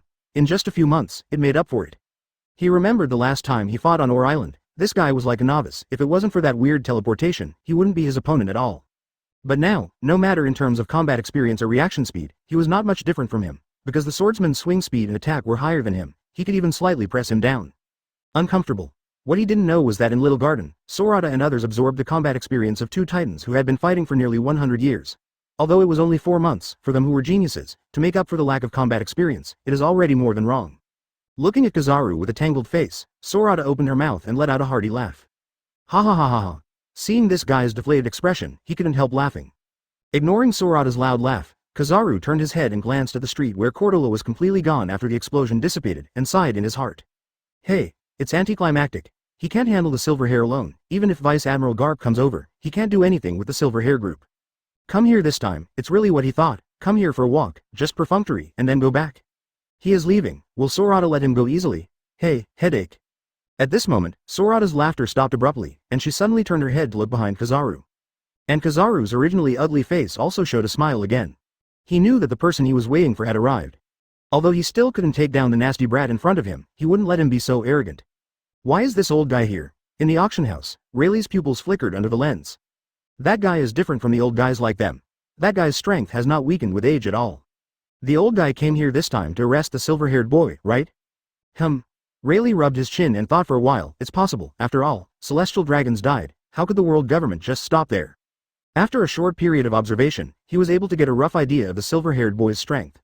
Not at all inferior to Admiral. But if it's only to this extent, if you don't retreat, you may really be caught by that old guy Garp. You know Garp is no ordinary marine. Advertisement. That is a marine hero who can run around the world with the Roger pirates at their peak. Even in his prime, he couldn't beat this guy. Only his captain, Roger, could compete with this guy. As if feeling the sudden pressure in the air, Kuina, who was lazily fighting Ace, suddenly became serious. She increased her strength with a blow, and with a bang, Ace was chopped into the air, and she held a saber flower in her right hand, and put the saber back into the sheath. Then he turned his head to look in the direction of Sorata in the distance. A large amount of electric arcs emanated from the whole body, and with a buzz, It turned into a blue lightning, rushed into the sky, and appeared beside Sorata as if teleporting. Sorata, is this?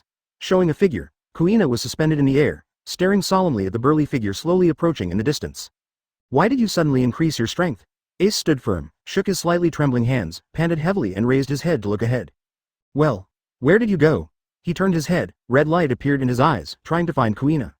What? At this moment, he felt a particularly familiar aura, turned his head uncertainly, and looked at the street in the distance.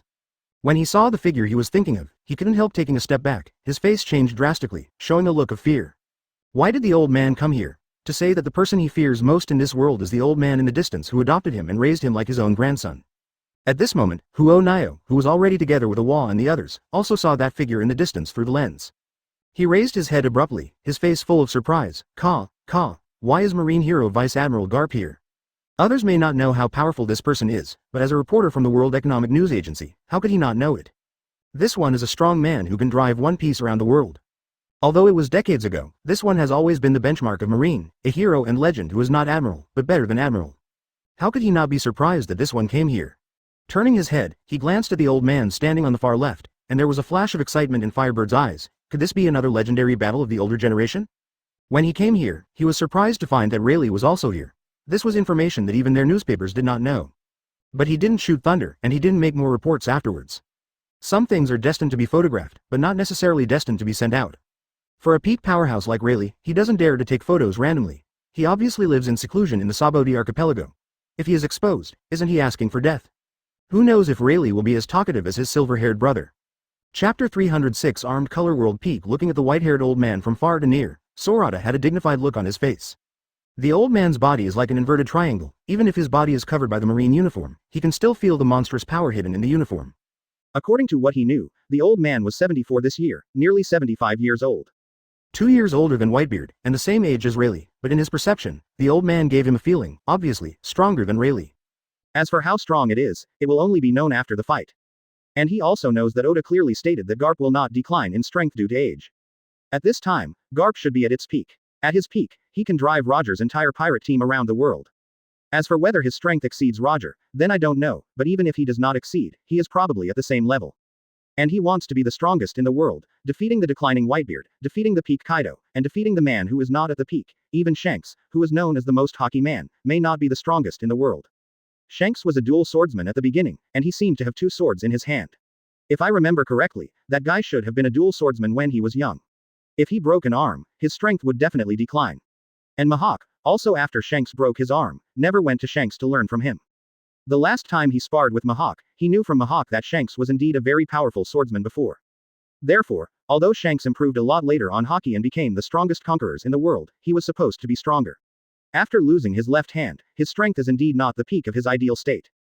Personal understanding, don't spray. If he can defeat the old man in front of him, then he must be the strongest in the world. Of course, I am, who has been staying in Mariajoy and Hana, should be excluded. At present, it is not known whether I am as a person. Thinking of this, Sorata's eyes burst into dazzling light, and the nebula in his pupils also rotated rapidly with his excitement, as if about to turn into a black hole. Feeling the fighting spirit rising from Sorata, Kuina could already know who the old man who came quickly was. She had heard Sorata say more than once that he wanted to fight Garp. Whoops. The electric current pervades the whole body in an instant. Since Sorata was going to fight Garp, she couldn't distract him, and Kizaru was left to her. Coincidentally, fighting Ace, she is just like an adult beating a child, she is not interested at all. Although Ace is not said to be weak, after all, he is the captain of Whitebeard's second team. Not to mention, Marine Elite Vice Admiral still has strength, but compared to her now, she really can't show her full strength. Come to fight. Also, they were just sparring, not enjoying themselves at all. Advertisement. After all, there is still a certain gap in strength between the two. As if to feel something. The running old man also raised his head, his calm gaze fell directly on Sorata. Frowning slightly, he stomped his feet on the ground without making a sound, and there was no movement on the ground, but his body seemed to shrink into an inch, and he appeared directly beside Kizaru. Shave. Sorata looked at the old man, his pupils constricted suddenly, as this shaved. The old man's control over power, as well as speed, completely surpassed his understanding of shaving. As expected of a legendary powerhouse, Sorata was not afraid, but the fighting spirit on her body became more intense. Vice Admiral Garp. Kizaru greeted Garp, relieved, you're finally here. Ha ha. Garp grinned, after all, Maryford is still a little far away from here, and the old man is not you, you can fly.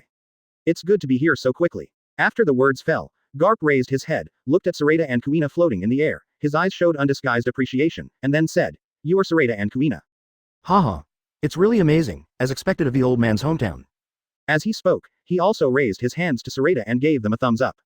The old man has long been unhappy seeing those stupid pigs.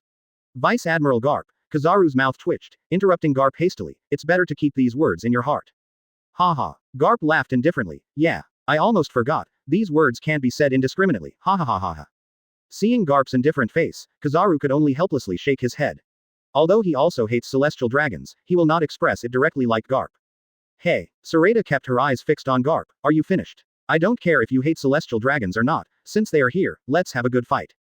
As soon as the words fell, his hand holding Zon Kong tightened suddenly, and then he drew his knife and slashed towards Garp without hesitation. Old man Garp is undoubtedly the strongest person he has met since he went to sea.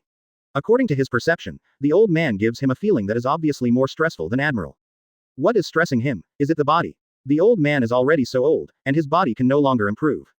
Advertisement. Even though he is a monster, he is physically strong, but not strong enough to put pressure on Sorata. That can only be Haki. Not to mention the knowledge, it is the auxiliary Haki, even if he can meet the future, it is only an auxiliary. On the other hand, the old man does not have Conqueror's Haki. Even if he is the father of the dragon, the future One Piece king, and the grandfather of Wong Luffy, but because he has no ambitions, even if he has the aptitude of a king in his blood, he will not awaken. Without conquerors, it would be armament Haki. How powerful will armament Haki be? Who can put pressure on him?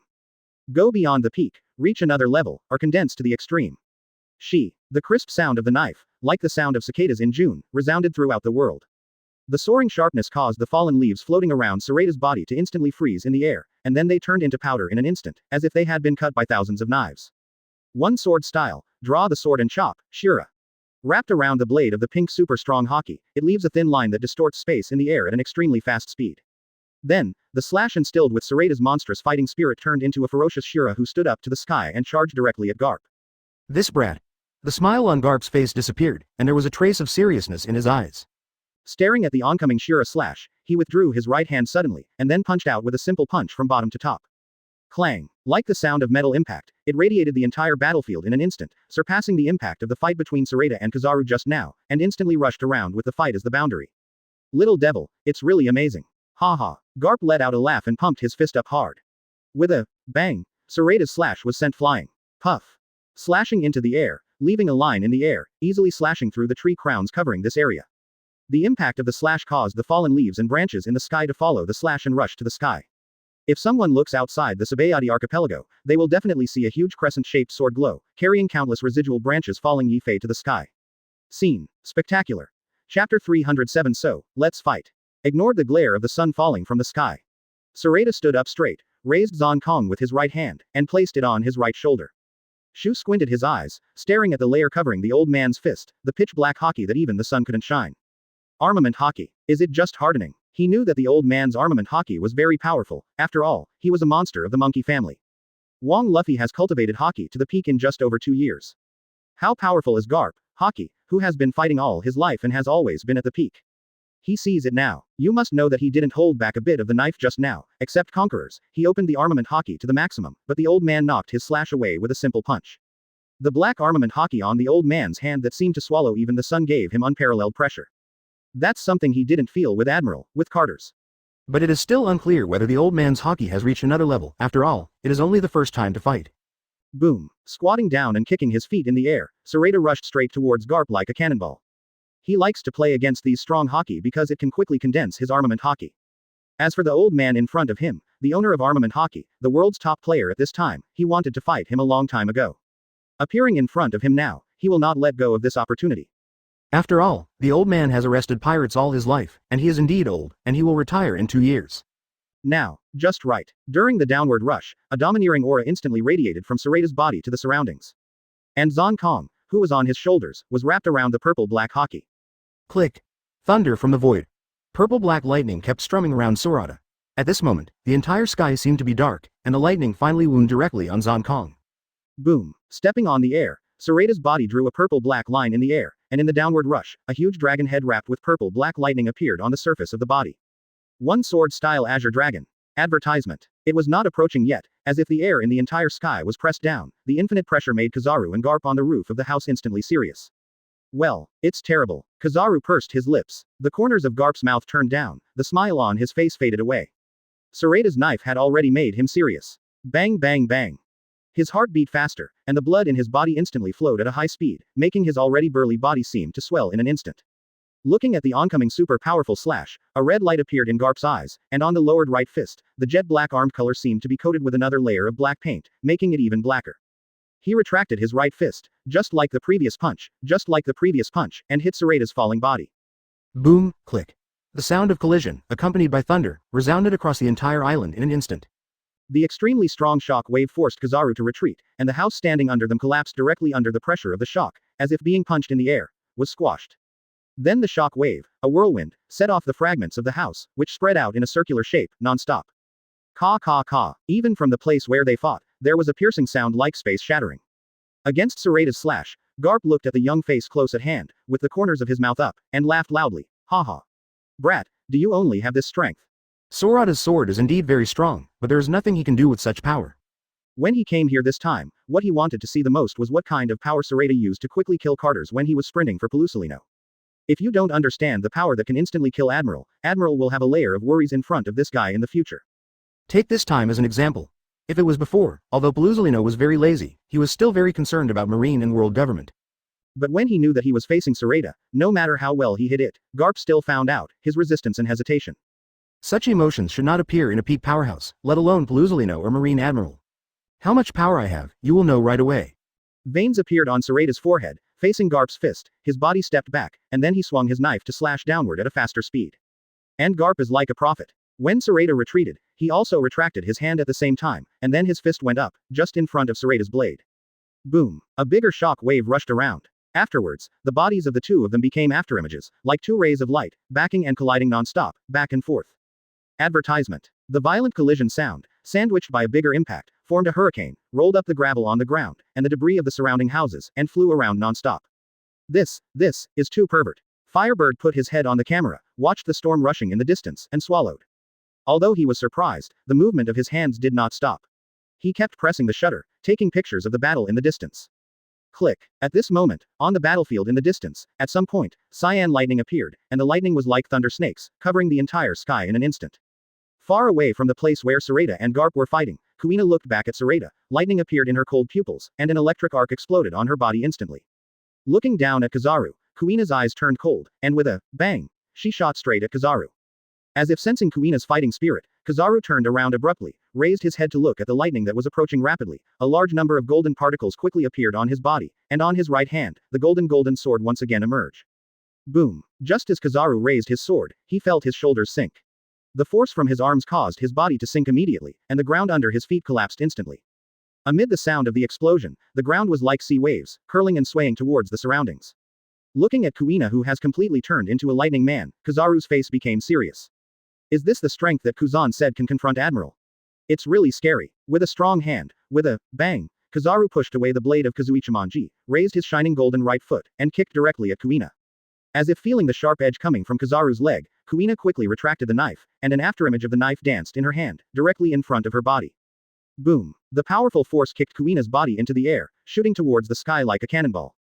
The cyan lightning flashed across the sky and stopped when it was about to hit the crown of the tree in the sky. Suspended in the air, Kuina looked at the golden dot below, feeling the power from the knife. Her face was solemn. This guy's speed is actually about the same as the speed at which he opened Thunder Breath. The degree of difficulty is much stronger than the Kuzan she fought against last time. With her eyes fixed, Kuina turned into lightning and shot straight down. She admits that she has not really reached the level of Admiral yet, especially when she is facing the fastest Kizaru, but she is not an existence that Kizaru can defeat in a short time when she has activated the Breath of Thunder. This state, although it takes a lot of physical strength, can make her equal to the current Kizaru in terms of speed and strength. So, fight. After all, there are still very few opportunities to fight against top powerhouses. Only by fighting non-stop and under pressure can she improve her strength faster. Chapter 308. Are you sure you can catch me? This is not going to destroy the Sabayati archipelago. Who knows? I heard that Admiral Kizaru and Vice Admiral Garp are here. Wow, is Vice Admiral Garp here too? He's my idol. What's the use of coming here? From the looks of it, it's impossible to catch the silver-haired gang in a short time. On Island 2, outside the Marine's cordon, many people were not in a hurry to run out, but stayed to watch the excitement, leaning forward, lying on Marine's arms, with their heads forward, looking at Island 1 continuously go. Hearing that Admiral and Vice Admiral Garp were coming, they were no longer afraid of the trembling ground as if an earthquake had come, as well as the shocking crashing sounds from Island 1, and the roar of thunder. Damn pirates, they just killed Ketemushung on Island No. 1. Now it's over. Laozi's house is gone, and now I have to spend money to rebuild it. That's right, these pirates are really hateful, if you want me to say, they should all be arrested and executed. The civilians who used to be afraid are no longer afraid now. When they think of their own houses and the things they have not taken away in time, they are all angry and painful. For those who have lived on the Sabayati archipelago for generations, their roots have long been deeply planted. They will not blame the celestial dragons, no matter how evil the celestial dragons are, they will not blame the celestial dragons. On the contrary, they would resent those who offended celestial dragons, not to mention that Silverhair not only offended celestial dragons, but also killed celestial dragons, thus attracting Marine Admiral, which made them even more resentful. Heart. Often that is the case. Only when the celestial dragon's reign is really over, people here will slowly change their mentality. Hey, back up, if you don't hurry up, do you want to die? Marine's cordon is still expanding outwards, but the speed has slowed down now. Didn't Vice Admiral Garp and Admiral come? I said you Marines, why don't you help? Want to watch our homes all collapse? Commoners are afraid of celestial dragons, pirates, but not Marines. Knowing that Marine Admiral is coming, and the hero Garp is also coming, the fear in their hearts gradually disappeared. While watching the excitement, they also worried about their own houses, and of course the outward speed slowed down. Marine will not explain to the civilians what a peak powerhouse is, and they will not listen to it, nor will they understand it. They only know that their houses have been damaged, and now Marine has the advantage, and there are so many people. Living with the silver-haired group, isn't it easy to catch? Advertisement. But the Marines can know from the oppression coming from behind, let them pass, isn't that going to die? Therefore, they could only keep in mind the commander's order, push the civilians with a serious face, and slowly move out. Due to the arrival of Kizaru and Garp, the civilians and Marines who thought the battle would be over soon did not expect it. The trembling of the island, the constant crashing sound, and the sound of thunder will continue from daytime to dusk, and until the full moon rises, without stopping. Until the next day, when the early sun rose in the east, a ray of golden light broke through the darkness of the night, crossed the sky, and landed on Sabayati archipelago. Then spread out to light up the whole island, the whole sky. The sound of the battle in the middle of Island Number 1 gradually stopped. Outside the auction house, at this time, it has completely become a wall of ruins. On the auction site, Ahua and the others seemed to be wooden sculptures, looking out of the ruins, without moving. Looking over the ruins, I saw a huge circular pothole in front of me. The potholes went down one by one, and when they reached the middle, they were divided into two circles. In the circle on the left, the blue light is still colliding with the golden light, but the intensity of the collision is obviously not as strong as yesterday. In the right circle, Sorata is soaked in sweat, as if he just woke up from the water. Panting, he raised his head and looked at Garp in front of him. The 74-year-old man was not in a state of high-intensity fighting for a day and night, but as if he had just finished a morning run, and his breathing was only a little short of breath. What's wrong? That's not enough. Garp chuckled, the ups and downs of his chest gradually subsided. His body was cut by Sorata's blade in the battle, and his clothes were torn into strips, like a beggar. But the body under the broken clothes did not have a trace of scars. The majestic muscles are raised high, and the whole body is blood red due to a lot of exercise, and a faint mist surrounds his body. The mist is like a fluttering ribbon, making him look like a living god of war. Wiping the sweat off his brow, Garp lifted his feet forward, clasped his hands in front of his chest, squeezed his right hand with his left hand, pinched his left hand with his right hand, and there was a loud click. Little ghost, if you only have this level, then go back with me and go to the deep sea prison, impel down, for a walk. Oh, Sorata straightened up, grabbed the Zonkong that was stuck on the side, and pulled it out. Advertisement. After calming down his fast-beating heart, he tilted his head, looked at Garp with a chuckle and said, I killed 2 celestial dragons, and the world government can still let me stay in prison. Besides, I'm not a demon fruit power, you just aren't you afraid that if you lock me up today, I'll run away tomorrow. Ha ha ha ha ha. Garp paused and turned his head around. That's right, your teleportation is really annoying. If it weren't for the kid in front of him who could teleport, he could actually hurt him many times. He can feel that Sorata's combat experience is definitely richer than that of ordinary pirates, but because of his talent, he should not have experienced many battles, so he was easily suppressed by him at first. It's already remarkable that the kid can keep up with his full attack rhythm in such a short time. Just like what he said, if Sorata only had this means, and didn't use teleport to escape, it would be impossible for him to be his opponent. From the beginning, he was easily suppressed by him, and he used teleportation from time to time to avoid attacks that he couldn't dodge. Later, he seldom used teleportation. Until now, he didn't use teleportation at all. Then he lowered his head, stared at Garp, raised the corners of his mouth, and said in a wild tone, Old man, I admit that you are indeed the strongest person I have met so far when I went to sea. Even the celestial dragons of the phantom beast species may not be your opponent, but are you sure you can catch me? People like them who don't rely on anything but only rely on a pair of fists. Their combat experience is not just for fun.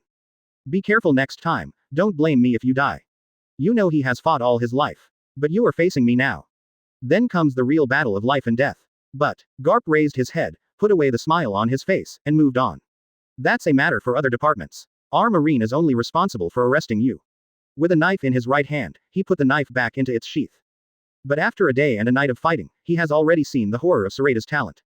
But no matter how great it is, it can only end here. Sorata's body sank, his left foot was bent, his right foot was turned backwards, and his right hand held the handle of Zong Kong's knife. His whole body was like a sharp sword about to be unsheathed, showing the shape of drawing a knife. Sorata passed her left hand over her waist, tore off the wine gourd, raised her head and took a sip, then hung the wine gourd back to her waist. Ding. Significant progress. Chapter 309 Sorata's full strength. He admits that Garp is powerful. But in the previous battles, he had always conducted them as sparring sessions. Although the sparring sessions were very intense, that was all. If it is a life and death battle, he will not defend, let alone give up using teleportation. Since the old man wants to see him fighting with all his strength, then he will grant his wish. Boom. With a kick of his right foot behind him, the ground instantly collapsed, and Sorata's body, with the help of this reaction force, shot straight at Garp like a bullet out of the chamber. One knife flow, shun. Sorata's forward body disappeared instantly, appearing behind Garp. He lowered his head, his blue pupils and nebula flowed, and he firmly touched the back of Garp's neck, and with a bang, he drew his knife and chopped it down. Clang. Like a prophet, Garp's eyes glowed red. The moment Sorata disappeared, he turned around and struck behind him, hitting the blade that Sorata had cut off. For such a situation, Sorata has long known. Although the old man is old, but the speed of body reaction and the combat muscle memory cultivated by countless combat experiences make the old man the strongest person in the world in melee combat. Whoosh. Sorata's figure disappeared again, appearing on Garp's right, and also swung down with the knife. Clang. The same fist blocked Zong Kong's blade.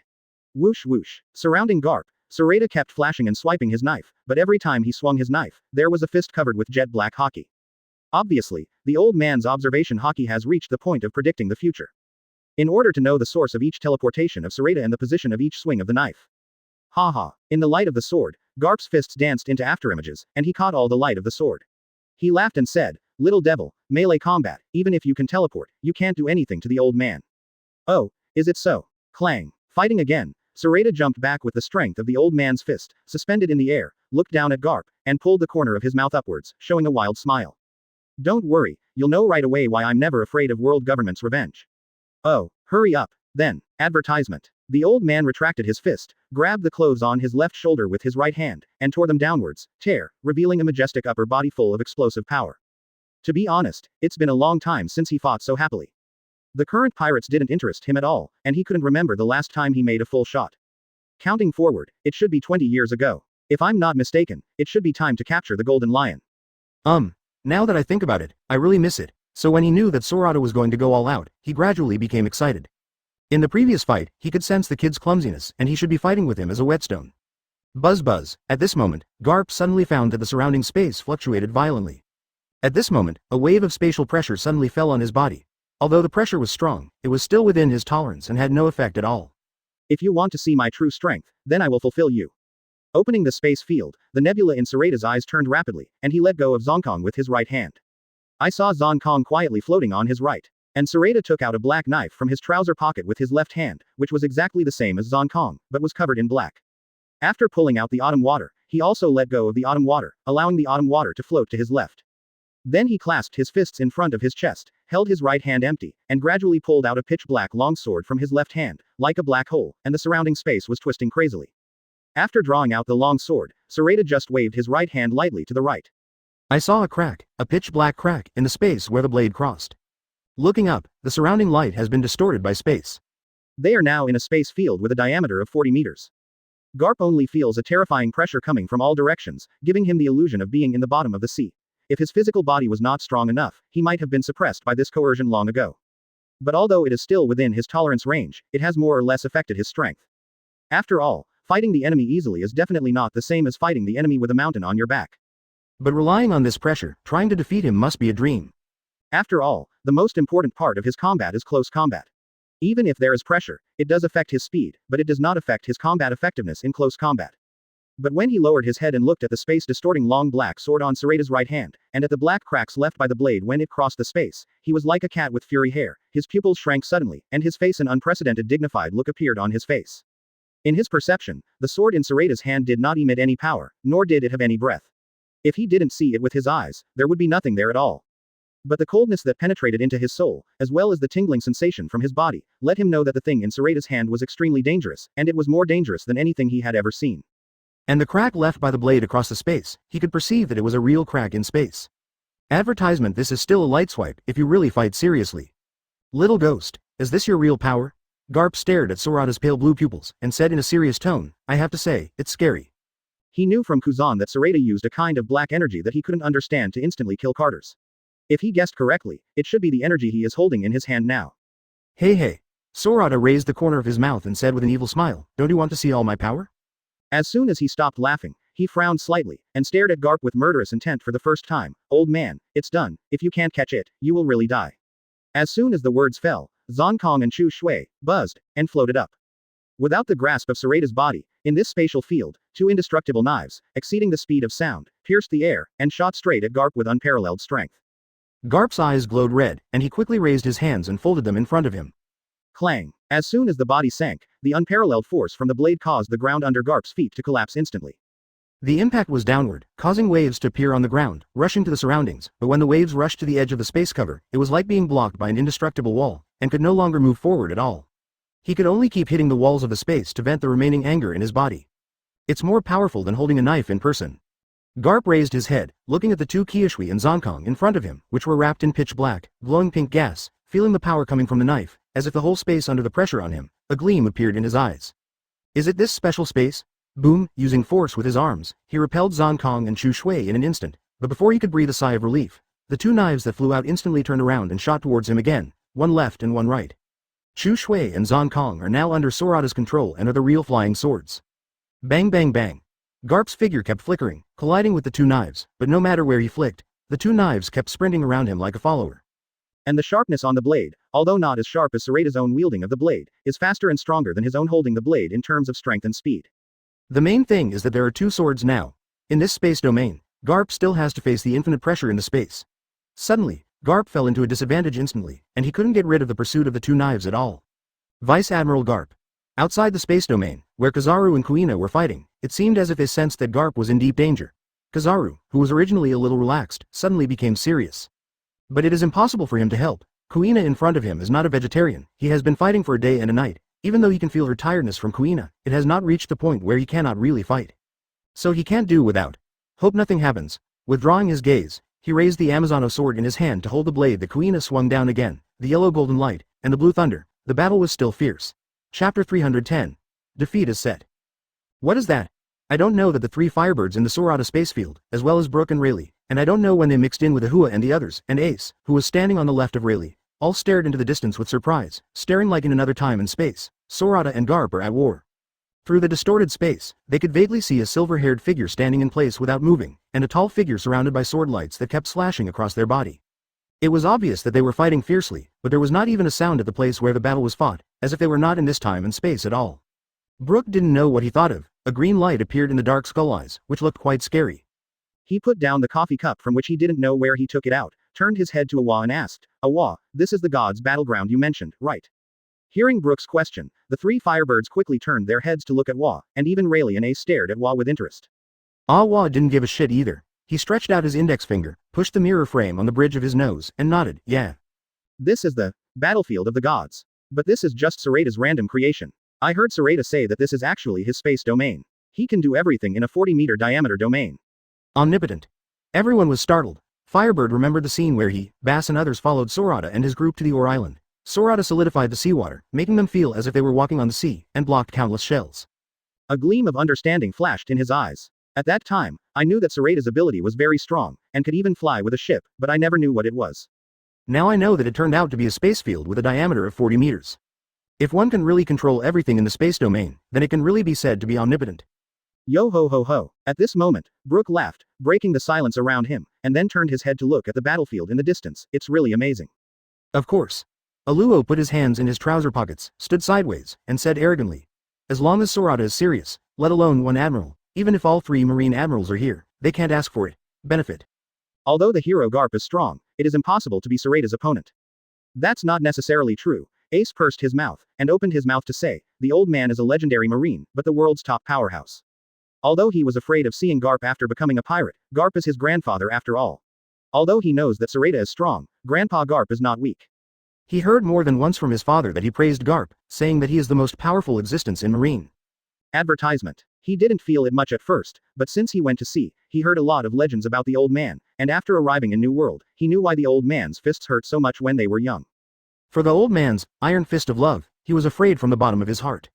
Even though he is no longer what he used to be now, but if he were to face the old man, he knew that he might still fall to the ground with one punch just like in Windmill Village. For such a powerful old man, he didn't believe that he would lose to a kid younger than him. Hey, Aluo turned his head and looked at Ace, frowning, when did you come up here? Looking at you, it won't have anything to do with Garp. Garp is. Ace hesitated for a moment, but still answered, the old man is my grandfather. Oh, Aluo nodded, and then said, no wonder you are optimistic about the old man. But it doesn't matter how much you don't want to, anyway, time will prove what I said is right, and it won't be too long.